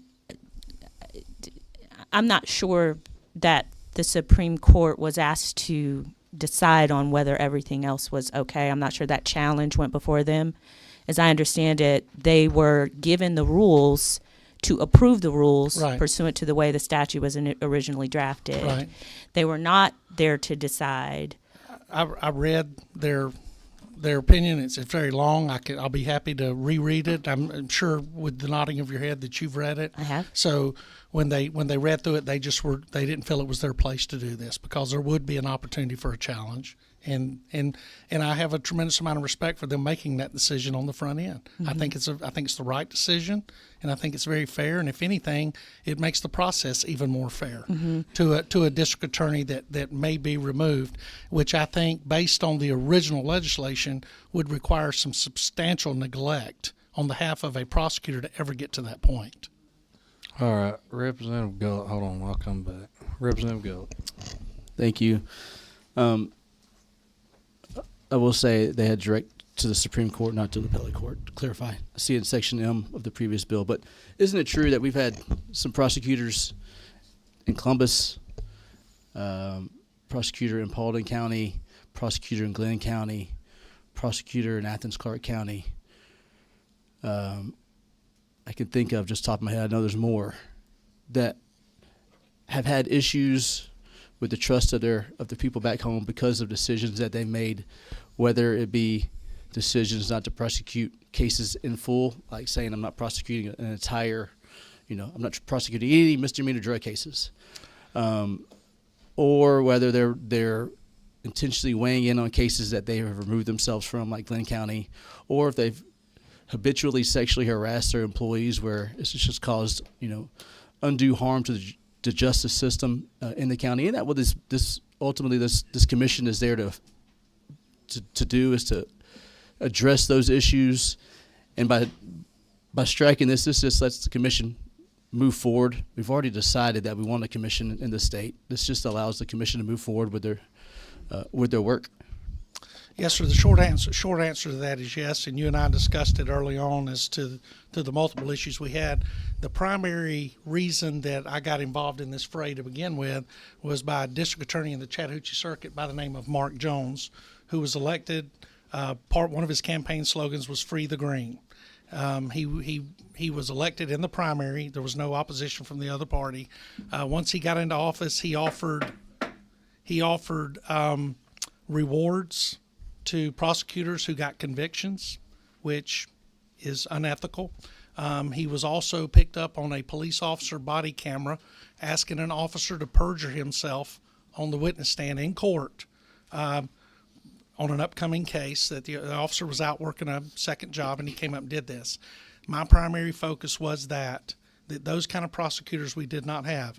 had a recorded telephone conversation of him threatening a family of a murder victim because the family had filed a bar complaint against the district attorney. And my contention has always been that attorneys have someone overlooking their shoulders, but as far as elected officials go, judges have somebody looking over their shoulder to making sure they do the job. I've not had any judge through this process have any concerns with the JQC because they understand the rules of the JQC. The JQC is not some evil group that's going out looking to destroy the careers of good judges. And this commission right here there was never any intent. This was painted in a different direction than from what you and I began the process with. What it is to make sure that every citizen that comes before the courts, crime victim and defendant, is treated fairly by those who are elected to prosecute them. And so, yes, sir. Thank you. Vice Chairman Reeves. And that district attorney, when he was campaigning, cut donuts in the Civic Center parking lot and had criminal damage to property as a candidate before he got elected. He did, and then once elected and once all these other things came to light, he was convicted of 4 felonies and sentenced to serve time in the Georgia Department of Corrections. Since that time, he has been released, and the last I heard, he had petitioned to move to the state of Texas. Had he never cut donuts before? He did, but not on city property. Okay, all right. What did he do? Hit a light pole or something? No, sir, just tore up the parking lot, and while he was recording a video for his campaign. So was this parking lot asphalt, dirt? I mean, It's asphalt. Yes, tore sir. up the asphalt. Yes, sir. In Harris County, it would have been dirt, but it was in Muskogee, so it was asphalt. I'm not going into that. All right. Oh, thank you for indulging my question there. Okay, nobody signed up, it looks as if. What's the will of the committee? Motion to pass. Motion to pass in second. Anything further? Any amendments? All right, got a move and a second. Do pass. All those in favor say aye. All those opposed, no. All right, show me your hands. All in favor, that is. All right. 1, 5, 5. 1, 2, 3, 4, 5, 5, 4. It's 5, 4, right? No one else on the side. All right, yes, put your hand down those.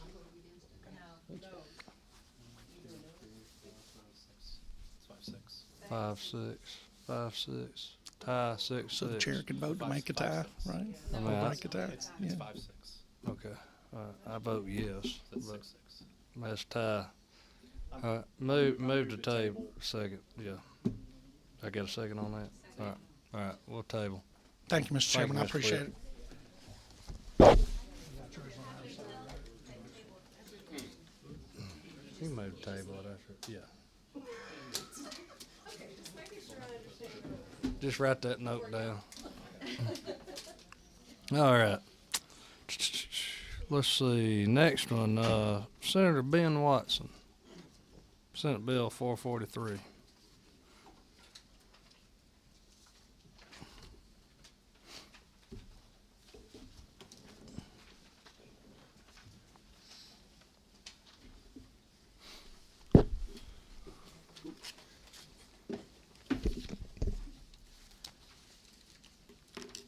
Thank you, Mr. Chairman. Yes, sir. Good to see you. Yeah, nice to see you too. Nice to be here. I'm on Senate Judiciary, but I've never been over in front of House Judiciary. This Senate Bill 443 was heard in subcommittee by Chairman Leverett, and I believe that it was actually a House bill that Representative Jesse Petrie had. We started 2 bills, companion bills. It just moved a little bit faster in the Senate and is over here now. And just a little bit of recap, since not everybody is on the subcommittee. Just sort of, if you'll not have anything to do with the bill, but if you can sort of imagine where I'm from, Savannah, St. Patrick's Day being unpermitted. And you know, that's been going on. This will be 200 years this year. And they'll have, you know, porta potties, they'll have security, they'll have, you know, liability insurance. They'll make sure that my car or the car I'm riding in has insurance, and they're just terribly well organized. It's a well organized machine. There are events that do not get permitted but are promoted nevertheless. Tybee Island is my area. They have permanent events all year round. Pirates Fest, Martin Luther King, July 4th. They have a little St. Patrick's Day parade too. But there has been an event there, and this is a general bill. This will apply to the whole state. That if you promote it and it is a nuisance, and that the city or municipality has to spend money to handle this nuisance, then the city would be able to recoup that money from the promoter or promoters. Generally, you would hope that they would not be in court, that they would voluntarily, you know, they would permit it and do the necessary things that you would want to have done. That basically is it. If you look on at the bill in front of you, it talks about promoter, organizer, it talks about it being a nuisance on line 18, and then it talks about in the next paragraph where basically the city attorney or county attorney would be able to recoup the costs relating to that, all expenses incurred by the local governing authority. Tybee Island spent $187,000. As you can imagine, Tybee is a 3-mile island. It has 14 police officers, and of course fire, EMS is provided by the Chatham County. The roads were clogged and were not able to be used, and there were significant events that occurred there that required assistance.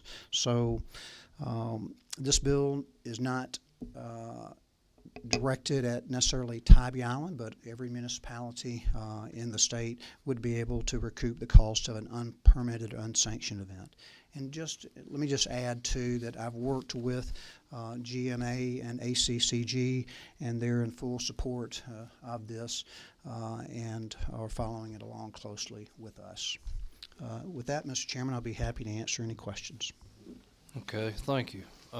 This is what we'd heard in sub from Chairman Petrie. We got one lighting up over here on the left. Representative Byrd. Thank you, Mr. Chairman. Thank you for your presentation. So if I have some sort of event that has not been sanctioned or I have permits, then I will then have to pay whoever has to come in, the police or firemen or anybody else. So if I have let's just say I want to have a rally on some particular issue that I have a problem with and I did not go and get a permit, I will then be charged with all of the back payment of whoever has to take care of it. Is this correct? That's correct.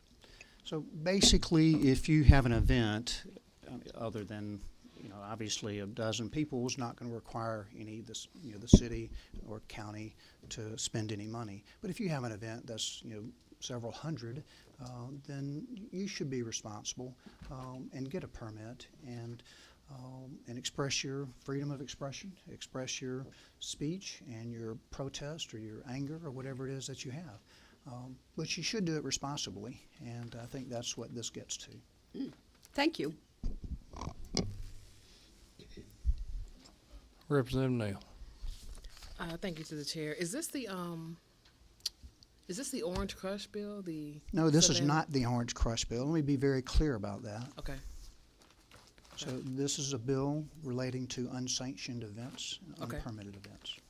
Okay. What's the difference between this? Let me just expound on that a little bit, because you're obviously following up on that, I presume. So Orange Crush was an event that was hosted by Savannah State, and that is their colors. It has not been sanctioned by Savannah State for decades now. Right. And I take offense that it being called Orange Crush, because it is not. Okay. Now, so I do not accept that as being an Orange Crush event by any means. Okay, but is this trying to prevent situations such as those types of instances from occurring? There have been promoters that have promoted it in multiple different ways. They moved it down to Jacksonville. They've said they're going other places. Okay. They've even come to Tybee Island, to the city, and discussed getting a permit or permits, Okay. and have not followed through. I think it's just irresponsible. Gotcha. Oh, I support the bill. I was just curious as to. Hey, I'm sorry, I didn't mean to get. No, it's fine. It's fine. Go ahead. Gotcha. Thank you. All right. Number 5, Representative Miller. Thank you, Mr. Senator. Just a question about the term promoter. Is it defined anywhere else outside of the language we have here? So it's. I just want to know how we're defining promoter. Yeah, I don't know. It is. Could I ask for some assistance, Mr. Chairman?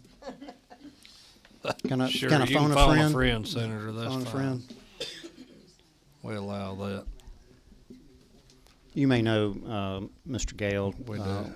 Just introduce yourself for the committee in the record. Thank you, Mr. Chairman, members of the committee.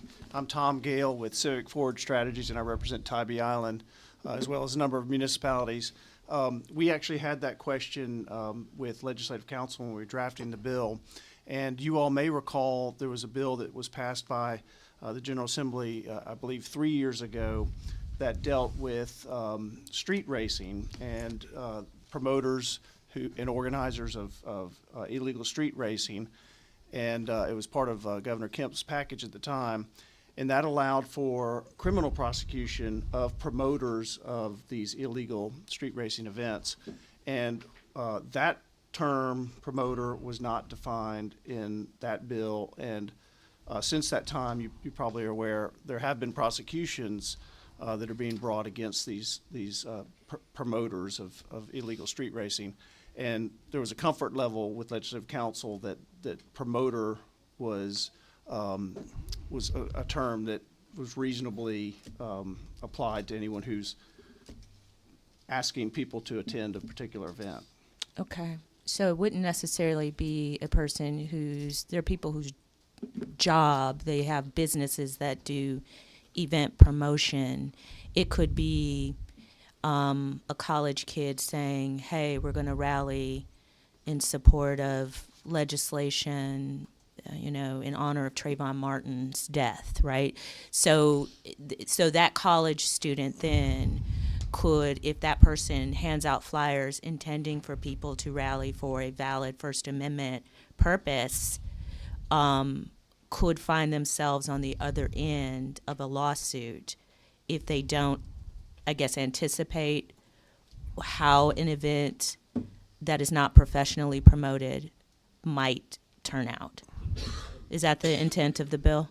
So I think the intent is to have people go through the process of obtaining a permit with a local government to exercise their First Amendment right or to have a party, right? And I think the way that this bill is drafted is if a promoter organizes an event that becomes a public nuisance, then it allows the city attorney or the county attorney or solicitor to bring on behalf of the public a cause to try to recoup the actual costs to that local government from responding.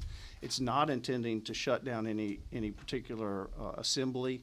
It's also not acting in a way to prevent that assembly. It's just trying to recoup the costs should an assembly occur that was not permitted. Okay, and one follow-up question, Mr. Chair, if I may. So do we know, and I don't know this because I've never tried to get a permit, how much discretion does a government entity have in granting someone a permit so that they may express themselves in an appropriate way? And in other words, are the citizens going to be stymied from from doing what we would all consider to be lawful protest by this permitting process, or generally speaking? Just give me your understanding. I just don't know. It's my understanding that most local governments will have ordinances related to permits, and a lot of times they're scaled. The requirements are scaled to the size of the anticipated size of the attendees. So Senator Watson mentioned Savannah and St. Patrick's Day. Obviously, they've got multiple types of layers or scales for events in Savannah, and I'm assuming that the St. Patrick's Day scale is pretty prescriptive. You need liability insurance of X amount. You need to have the ability to have this many off-duty police officers. You need to have this many portalets. So I think that generally these local governments have ordinances that are prescriptive based on a potential event size.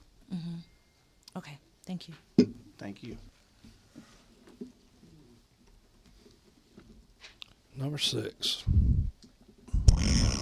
Thank you, Mr. Chair. So back to Representative Miller's scenario. So on line 17 and 18, it says that it has to be not properly permitted and result in a public nuisance. So under Representative Miller's scenario, if the protest was not considered a public nuisance, and I don't know what that definition is, then this bill would not apply, because the first element is that they have to constitute a public nuisance, and then the second element is that it has to impede the travel of these law enforcement. So It's not trying to restrict, rallies or protests by any means.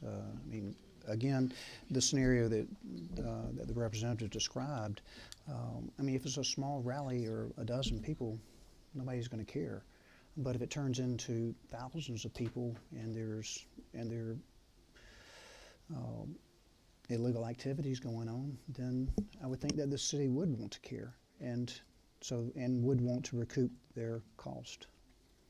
I don't think this is Pollyannish, I admit that, but I think that in your scenario that person says this was a great event and I did make some money off of it, maybe not, or she could, and if it did cost the city money, then I would think that she would want to be forthcoming with that.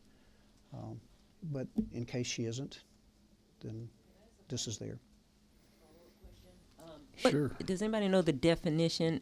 Is a public nuisance per, I guess, jurisdiction? Every city or county has their own definition of what a public nuisance is. Representative Kendrick, I think that's uniform throughout the state, and I'd invite you. We got a beautiful set of Georgia code if you want to Pull it go look the statute up. I highly recommend it. It's defined in the chapter that we're amending. Any other questions from members of the committee? All right. We got a couple signed up to talk for and against. We'll take Maisie Lynn with Gacta. Huh? Oh, sorry, that's the wrong number. Okay, you lucked out. I lucked out or she lucked out? How did these senators get so lucky? I tell you. All right. So thank you, sir. This will be hearing only. Okay. Thank you. Great. Thank you. All right. Let's see. Moving on. House Bill 590. My friend from Dade County who's got to drive all the way back tonight, members. It's just 120 miles. That's about a 30-minute drive for me. Yeah. How many miles? It's 120. I live in Walker, actually, but it's 117. That's what I get paid for. Okay, thank God you live in Walker. Yeah. I was about to say. All right. Yeah, they closed Dade at, I think, 6:30. So Go ahead. All right. Thank you, Mr. Chairman, for allowing me to come before the committee. I bring you HB 590 by committee substitute LC 481203S. This bill deals with online menacing, also known as doxing. This bill emanated from issues that happened, unfortunately, at the police training center last year, where subsequent to the events, an online website was set up called Cop City Cops. It was set up with approximately 2,000 peace officers' information, personal information on it. And that's where this bill comes from. In Section 1, we define what an immediate family member is under the bill, peace officer under the code, Georgia Code. And on line 15, we talk about certain information that's released. Some of this is public information, but others it's not, like Social Security number, photograph of the individual or immediate family member, such as an individual child or something like that. Under Section B on line 20, we talk about a person commits the offense of online menacing of a peace officer when such person intentionally posts, publishes, or makes public available information in any online setting, personal information about a peace officer or a peace officer's immediate family member, coupled with a threat or suggestion or request for physical injury, goes on, and violence of any kind. Line 26 talks about the punishment under the law. The part that was added in committee was line 31, Section D. At the request of prosecuting counsel, the attorneys, they wanted a venue statute added to the bill, and this is language that came from the Attorney General's office directly. It's been used, I think, in other bills, and that's in synopsis the bill, sir. All right. Gentleman from Walker County. Any questions? Number 7, the Representative Byrd. Yes, thank you, Mr. Chairman. Is it not true this is creating a new felony of menacing a peace officer? So we're now adding to another, it's going to become creating another felony. Is that correct? That would be correct, my understanding. Thank you. You're welcome. Number 5, Representative Miller. Thank you, Mr. Chairman. So I just want to be clear about this because I think the intention of your bill is good. Mm-hmm. Okay. So if you have, for example, already under our law, terroristic threats, where if I threaten to, where we draw this line of criminalizing what someone says, right? Speech. If I threaten to kill you, which I would never do, right? But I'm just saying this is the law. If I threaten to kill you, it has to be corroborated. In other words, someone has to be there and it has to be a specific threat, a specific kind of threat. My concern here with the way that we have drafted this is if the person posts this information, the identifying information, without a threat in the post, is it your belief or intent that a prosecutor or law enforcement officer could take that post and then couple it with other information outside the post, okay, in order to make their case based on quote-unquote circumstantial evidence for online menacing or threats? Does that make sense? That makes sense. I think one thing, for example, if they posted Social Security number, posting that poses, I think, an imminent threat to a peace officer because that can be used for identity theft and all kinds of other things. So I understand there are other things that they could be prosecuted under, but yeah, they could probably conceivably take other things and put them together and say there's a pattern. Mm-hmm. Do you think that it would make sense and be more clear that what we are doing is trying to criminalize people who use online platforms to make threats of the kind that we've defined in the statute, that the threat be the actual post? In other words, the speech itself that we see crosses the line as opposed to innocuous speech or an innocuous post and then building a case around that. Yeah, I would never want to prosecute anyone for an opinion, even if it's much different from mine. I would stand in front of that person to defend that. But when it comes to something that's menacing, I think it becomes menacing when you start releasing pictures of someone's child at school, those kind of things. So that as a non-attorney, that's where I come from. That's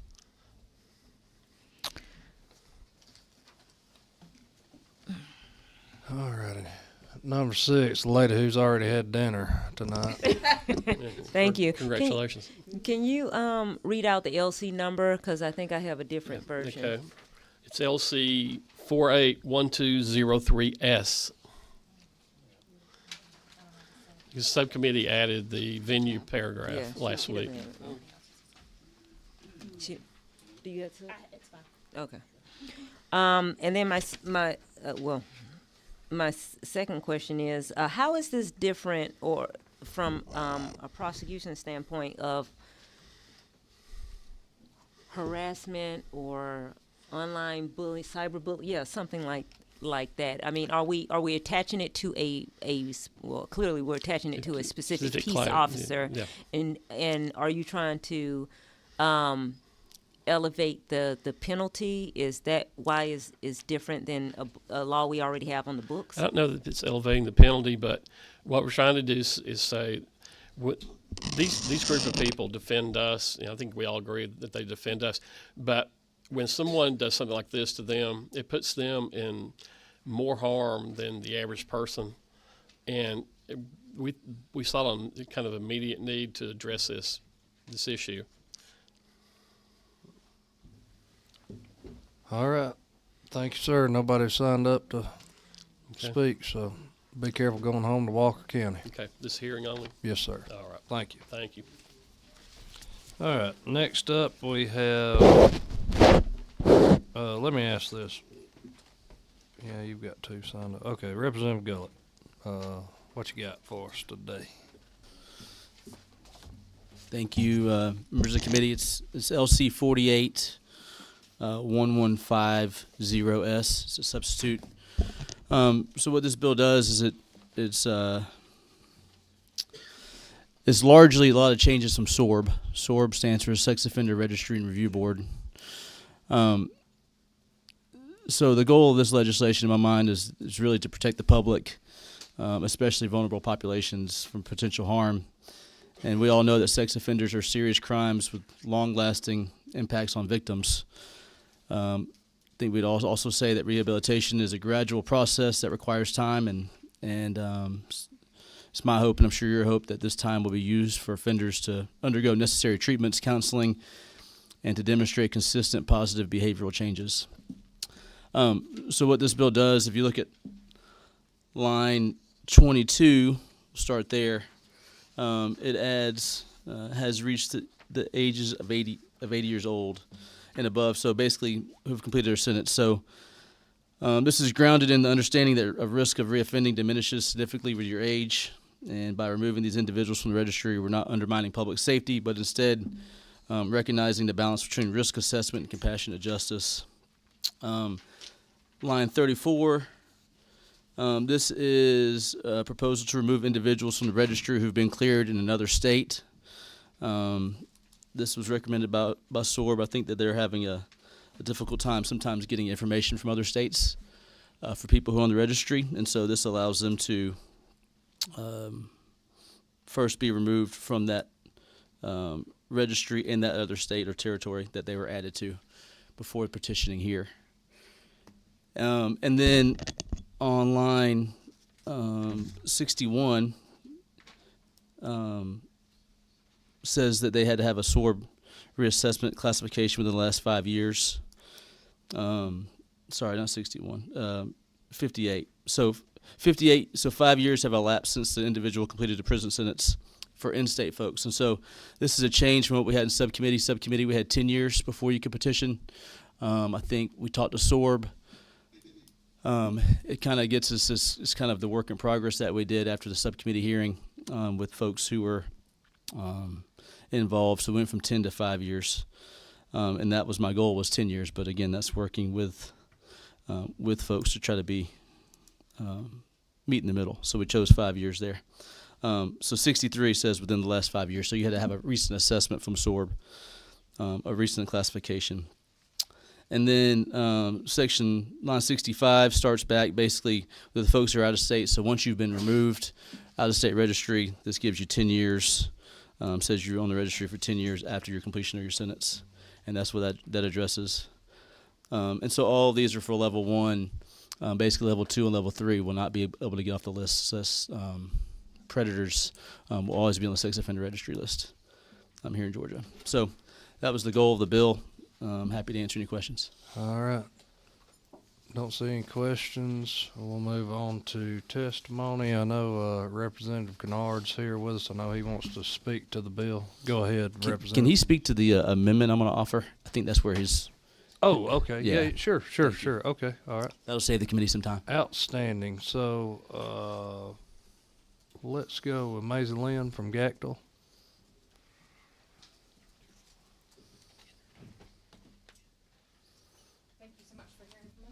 On this bill again today, I know we've discussed it in subcommittee, but without everyone there, I would like to review some of my testimony from that conversation. I'm the executive director at the Georgia Association of Criminal Defense Lawyers. I would focus most of my attention today in lines 58 through 60, and would preface that with just kind of setting the context for you of where we are. There are 4 methods in 42.119, which is where this bill begins, subsection A. There are 4 methods there by which a person might be removed from the sex offender registry, and we are focused on A4. At this point in time, a person will have completed all of their prison, parole, supervised release, probation for the offense for which they were registered. And they will also have had to meet other criteria that are set forth in 1610 6.2, including things like they can have had no prior sex offense conviction. That includes everything from pandering to rape. They can have no prior conviction for any offense under federal law or the laws of another state that would equate to the above, including prior sex convictions like obscenity offenses related to children. They cannot have used a deadly weapon or any object, device, or instrument that could cause serious bodily injury to someone. The court cannot have found evidence of a relevant similar transaction, so some behavior that wasn't actually prosecuted but might look and feel like a sex offense. The victim in the case cannot have suffered any intentional physical harm during the offense. The petitioner for removal cannot have transported their victim during the underlying act. The victim cannot have been physically restrained during the commission of the offense. There is this list of qualifiers before someone can even submit this petition. So we are not, even if we're talking about a level 1, if someone has been designated level 1 by SORB, they still have to meet all of this criteria before they can put this petition forward. Now, under this legislation, so today, as Representative Galt mentioned, today that person, even a level 1, has to wait 10 years. Certainly join the agency in supporting the reduction to 5 and appreciate that accommodation. It lines right up with what we know about recidivism in this space and the evidence around the science behind recidivism in the sex offender space. We remain concerned about the change in line 60 from or to and, because, as was mentioned, what this will necessarily mean is that anyone who is leveled as a 2 or a sexually dangerous predator will never be able to petition, even if they meet all the other criteria. And I realize that a person that's leveled sexually dangerous predator probably doesn't get here anyway based on those other criteria I mentioned to you earlier. If they have a lot of those characteristics, they aren't going to be leveled at 1, but they might be leveled at 2. What we understand from the subcommittee hearing is that about 55%, as I recall, of the people that are on the registry today are level 1. So we're talking about just under half of the people in the registry are now going to be foreclosed from ever petitioning. And petitions are not necessarily granted.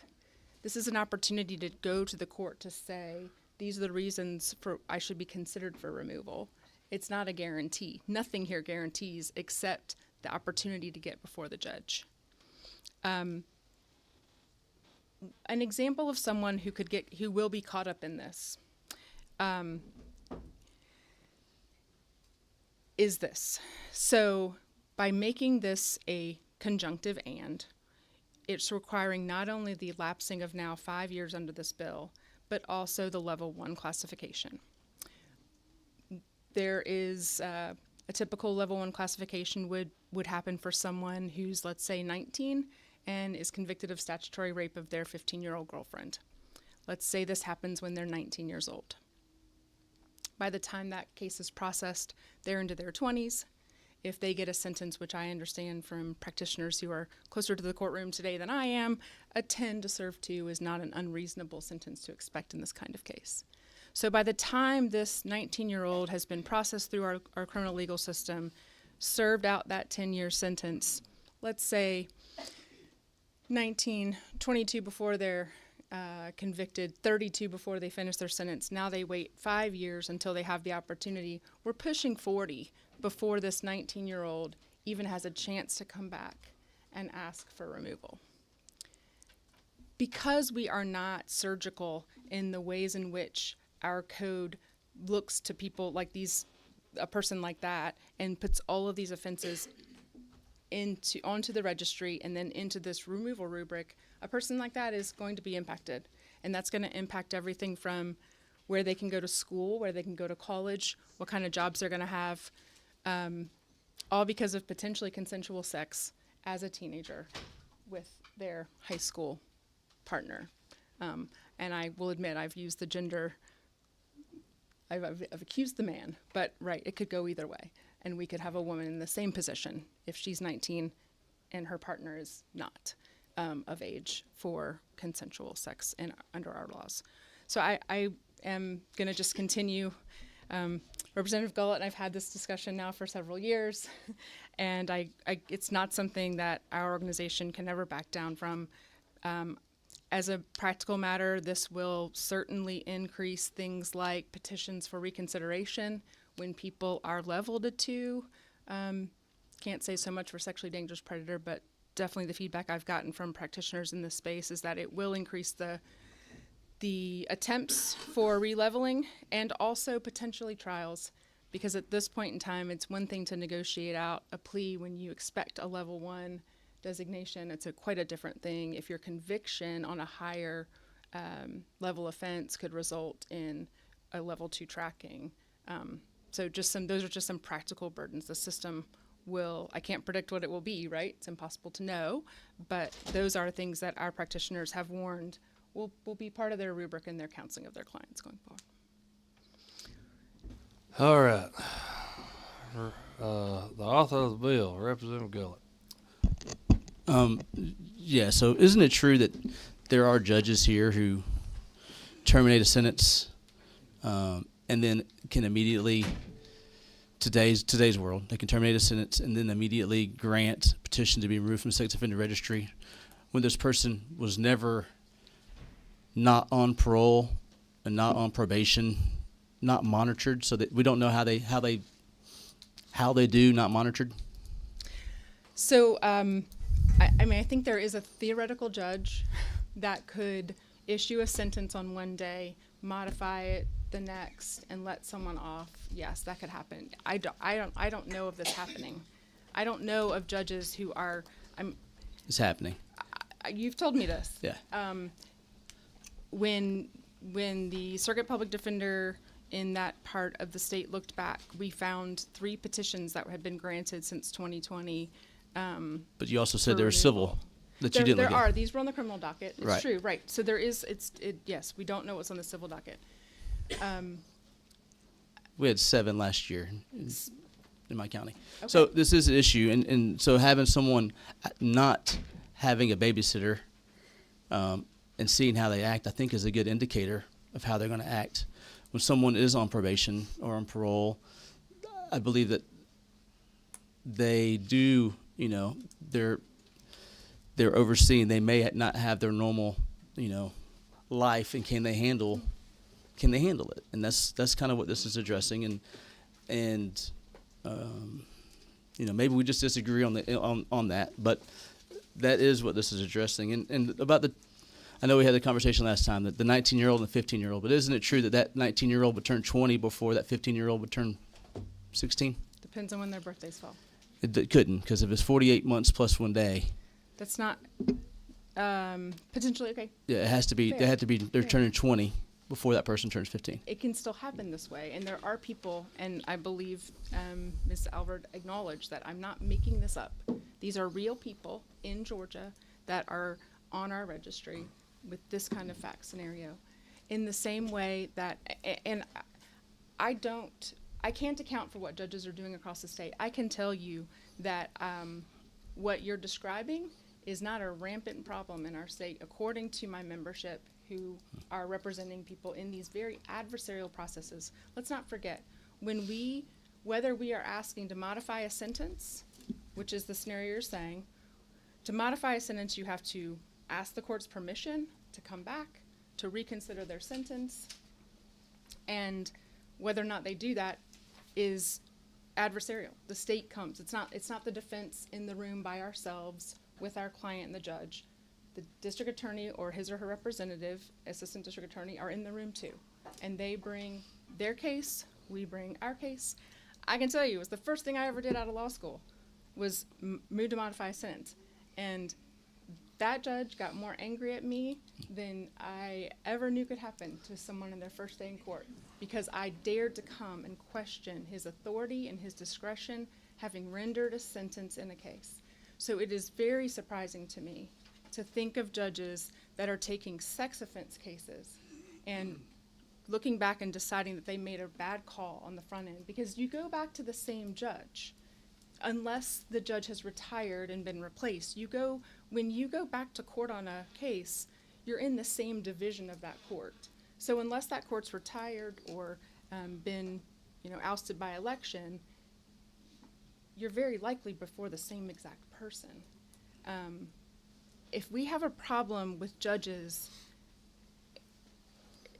modifying sentences in the way that you are describing is happening beyond your circuit, I'm just not hearing about it, and I think I don't know that this is the mechanism to fix it. Okay. You're doing a lot more than that with this bill. You're not addressing whether or not a judge can modify a sentence. You're full scale removing the possibility for someone to petition for removal from the registry. I'm giving someone the opportunity to live on their own without probation to make sure that they can handle not being on the sex offender registry. And again, we might just disagree on that. That's what this is doing now. We do. All right. No other questions. Thank you. Next, we have Tracy. Is that Alvord or? Okay, I got it right. Thank you.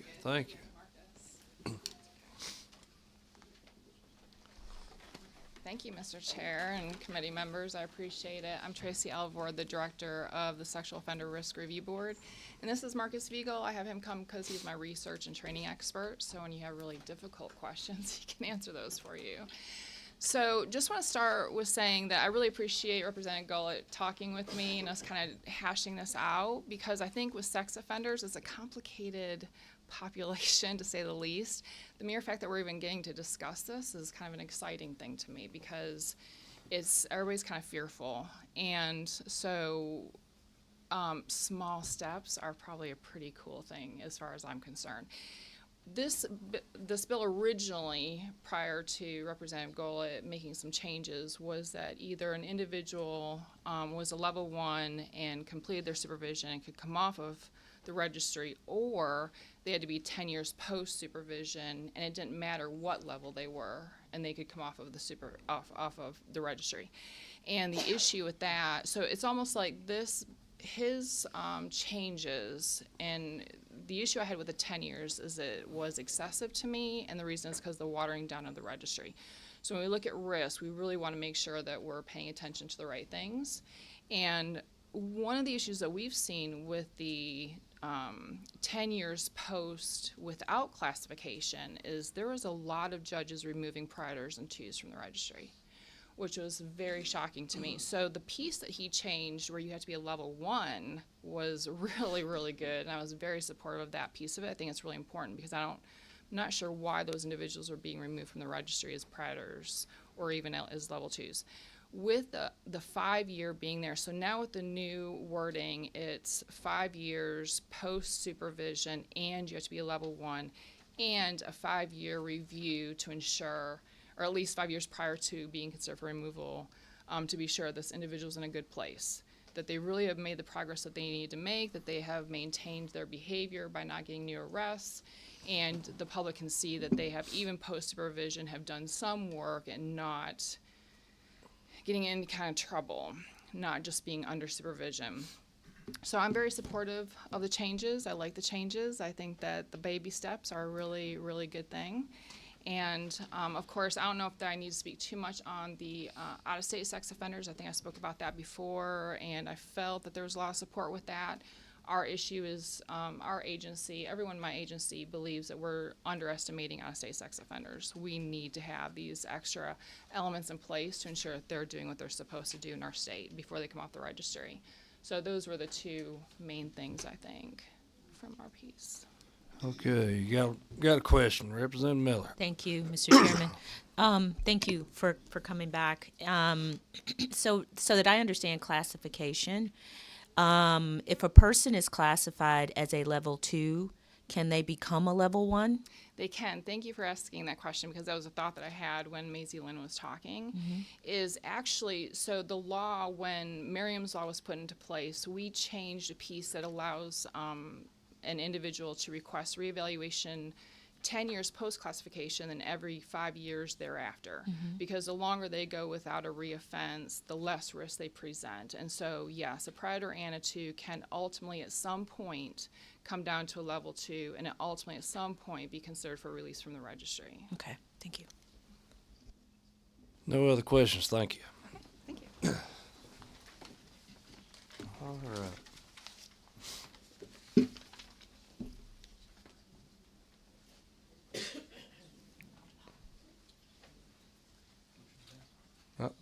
All right, I got to move to pass. Real quick, I think. These are talking the amendment. I got to move to pass. Do I hear a second? Second. All right, move second. All right. Any amendments? All right, go ahead. In your packet, you'll see it's called sex offender registration. It's color copied. So during the last in the subcommittee hearing, again, I was trying to work with what was said and some of the ideas that were out there. So obviously, SWORB had some changes they want to make.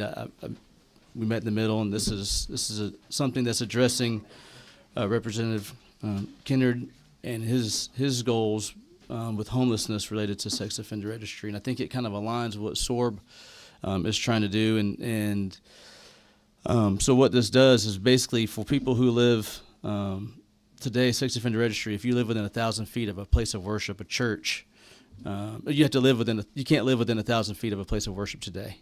What this would do would lower that as a tier 1 to 500 feet. You can live within a church as long as that church isn't a registered daycare or registered school or licensed daycare, licensed school. So it would change it to the 500 feet. And I think I'll let SWORB speak to it, but I believe that they're in alignment with this as well as far as that change. It's just an amendment I wanted to put forward. And Representative Kennard, if you want to, Kennard, do you want to, talk about it? No, I'm sorry, Representative Kennard. I know how to pronounce your name. It just comes out. Is it Kennard? I don't know either. Kennard. Think of Leonard Skinner, but with a K. Kennard. I can keep up with it now. Thank you. Go ahead. Yeah, exactly. Thank you, Mr. Chair, and thank you for your time. Not all crimes are created equal. Not all sex crimes are created equal. That's why we have the tiered system of 1, 2, and the sexually dangerous predator levels. Level 1 is our lowest level of severity of the offense and the lowest level of threat to reoffend. Of course, 2 is higher, and then the SDP is much higher. I want to just point out that there's miles of difference between level 1 and level 2, and then there's miles of difference between levels 2 and the SDPs.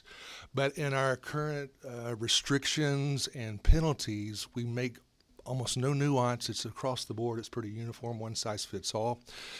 As Representative Gullett mentioned, currently in the code, anyone, 1, 2, or SDP cannot live within 1,000 feet or work within 1,000 feet of a school, a daycare, a preschool, and that makes sense, but it also includes houses of worship. Georgia is the only state in the union that will not allow their lowest level registrants to live within proximity to a church. We're the only ones in the nation that have any kind of distance restrictions at all, and ours is 1,000 feet. That complicates reentry. That complicates someone trying to rehabilitate their life because, as you know, we're in the Bible Belt. We love Jesus, and there's churches on every corner of this state. And for someone to really find somewhere where to live or to work is very problematic. And most of the folks on the registry are level ones with almost no threat to ever reoffend again, and we're prohibiting those people from reimagining their life, which in my argument creates a public safety dilemma, because if someone is displaced, they can't find employment, they cannot find a place to live, you're actually increasing their likelihood of reoffending. So I'm in favor of reducing it to 500 feet. I'm not removing all of it, but just from 1,000 to 500 feet, and that will revolutionize. Because right now, my program that works with homelessness, we cannot accept anybody on the registry, including level ones, because of this proximity issue with the houses of worship. Where our apartments are is within 1,000 feet. So it's an automatic disqualifier, and not only for my program, but for many programs in this state. And so we're really removing the opportunity to help this person who needs rehabilitation. So in the subcommittee meeting a couple of weeks ago, I kind of went toe-to-toe with his bill because I didn't agree with it, but we have met, we've talked with Sorbs, and we found this middle ground compromise that I'm comfortable in supporting Representative Gullett's bill with the amendment, and I think many of my colleagues on this panel, even with my side of the aisle, are confident and comfortable supporting it as well with the amendment that's to pass. You did a really good job. You have no questions. Thank you, sir. All right. Snack. We got a second on that amendment. All right, got a move and second on the, what do you want to call this amendment? The Kennard Amendment. Okay, all right. I got a move and second on Kennard Amendment. All those in favor of that amendment say aye. Aye. All those opposed, same sign. All right. Amendments on, call a question on the underlying bill. All those in favor of the bill say aye. Aye. All those opposed, no. All right, you move on to rules. Okay. Vice Chairman Reed and Vice Chairman Silcox, can y'all switch seats for me real quick? I'm gonna present House Bill 827. We have the honor of having a constitutional officer of this great state of Georgia with us here at 6:45 in the evening. So you'll see, the lady's not recognized on that one. That's a sore subject. So anyhow, I'm going to recognize the Agricultural Commissioner if you want to come up, Tyler Harper. Glad to have you here, and I'll just kind of lay the groundwork a little bit. This is House Bill 827, LC 48-121-8S. I think I briefly went over this in subcommittee, but what I wanted to mention is we took a part of a bill that was going through in another committee, and the only change that we made from sub was to provide the Department of Agriculture with the police powers when there's a connection to agriculture, a nexus, agricultural nexus, if you will, for them to have the power when they come up on crimes such as this being committed, that they have the authority to actually handle that. So I'll let the commissioner more eloquently put that and turn the mic over to Vice Chairman Silver. Thank you, Mr. Chairman. Yes, Welcome, ma'am. Commissioner. Glad to be here. Madam Chairman, Mr. Chairman, thank you for, first off, thank you for your attention to the underlying matter. Believe it or not, cattle theft is still an issue in our state, and I think you'll hear from the Cattlemen's Association and their director, Dale Sandlin, to discuss that. So issues in agriculture and crimes in agriculture, believe it or not, is a real thing across our state. And a lot of times those are the crimes that a lot of times kind of go underlooked, whether it's animal abuse, cruelty to animals, dog fighting. You have cattle theft, which is your underlying bill. We have, and we see issues in human trafficking, and we're working to address those through the department, among other things. And we can dive off into all of those issues in discussing, the work we're doing at the Department of Agriculture. One of the things that I did, and the Department of Agriculture has had police power and law enforcement authority for a long time. We have reinstated and brought that division back at the agency to ensure that we're able to protect our farmers and our producers across the state from those that want to utilize them and their nexus to do bad things. And so our law enforcement unit works with our ag industry all across the state to protect agriculture, to protect our farmers, to protect our producers, and doing yeoman's work in that. And we are working with our local law enforcement, our sheriffs, and our police chiefs every day to help address those issues. What we have seen in working with our friends at the Prosecuting Attorneys Council and others, and many of you know we now have a statewide animal abuse prosecutor that works directly for the Prosecuting Attorneys Council. I will say we have a phenomenal working relationship between the Department of Agriculture and the Prosecuting Attorneys Council, specifically the statewide prosecutor on animal abuse, because that falls under our nexus as an agency. And we've been having a phenomenal partnership and working together to address those issues. What we found, though, is the law is not clear. There is not clarity in the law that our law enforcement officers who have police power, who are post-certified under Georgia law, just like any other law enforcement officer in this state, the law is not clear that those officers can arrest an individual for cruelty to animals, can arrest an individual for stealing cattle, can arrest an individual for human trafficking in the agricultural space.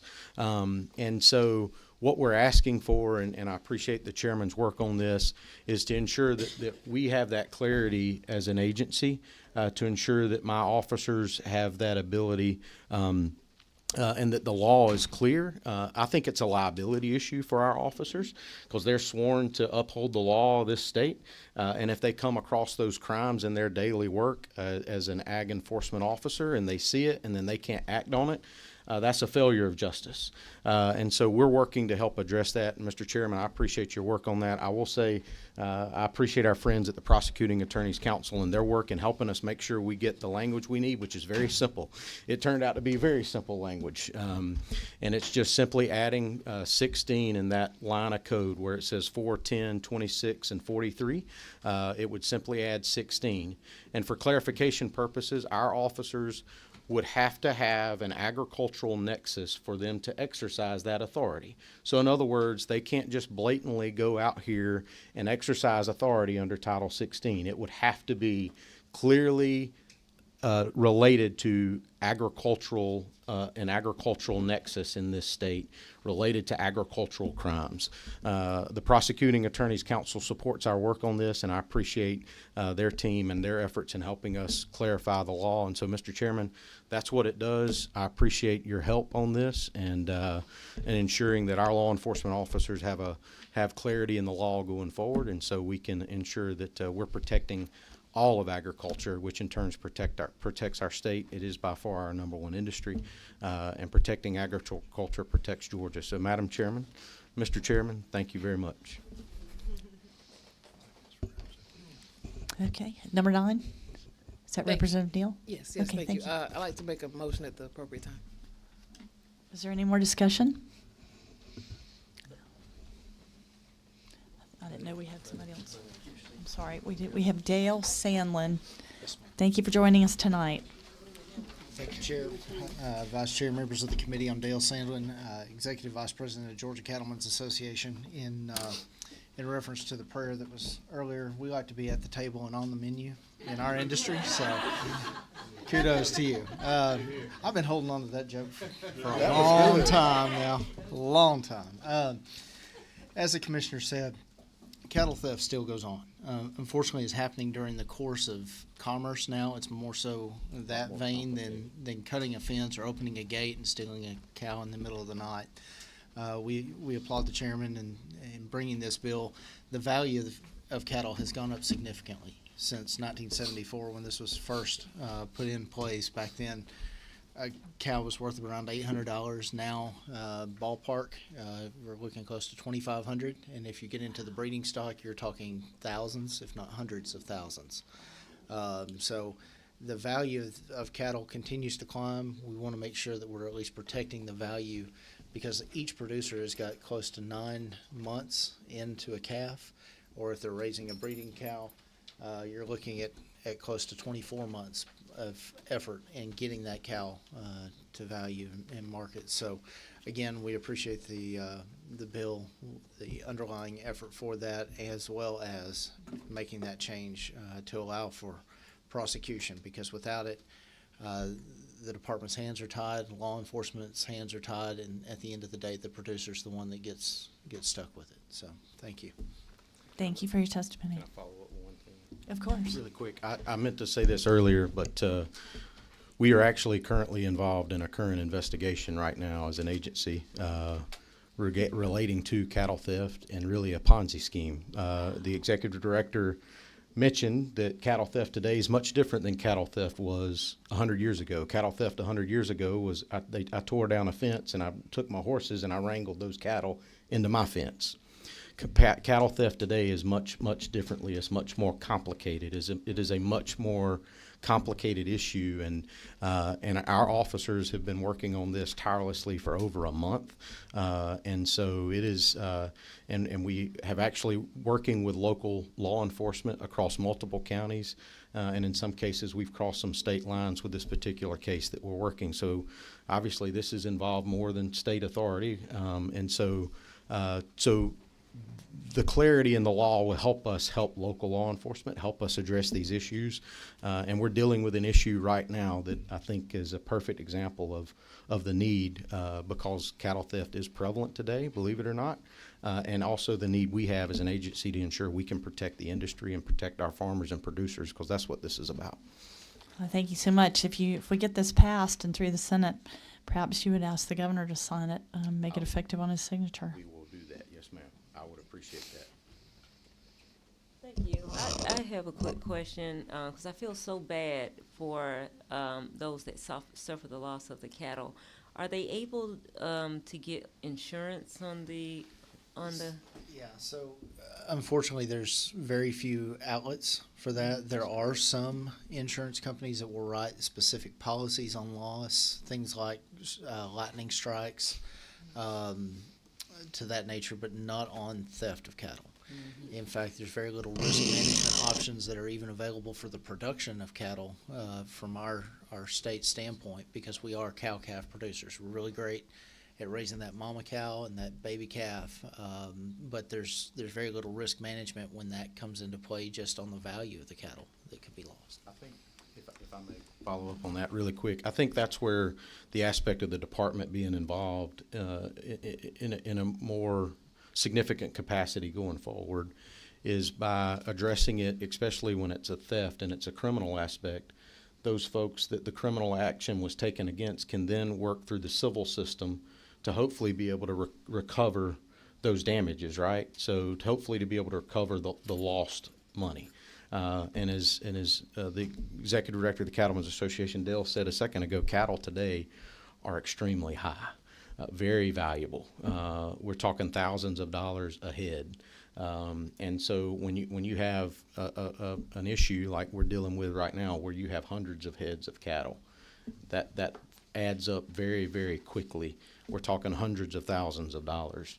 And so but the having that ability to address it on one side helps those producers on the civil side, helps them, because the case is made that it happened, and then they can pursue those civil remedies to hopefully get some funds back to help them as a producer. Thank you. Yes, ma'am. Is there any more discussion? Have a motion. Is there a second? All those in favor say aye. Aye. All those opposed? guess we are adjourned. Thank you so much. Thank y'all very much.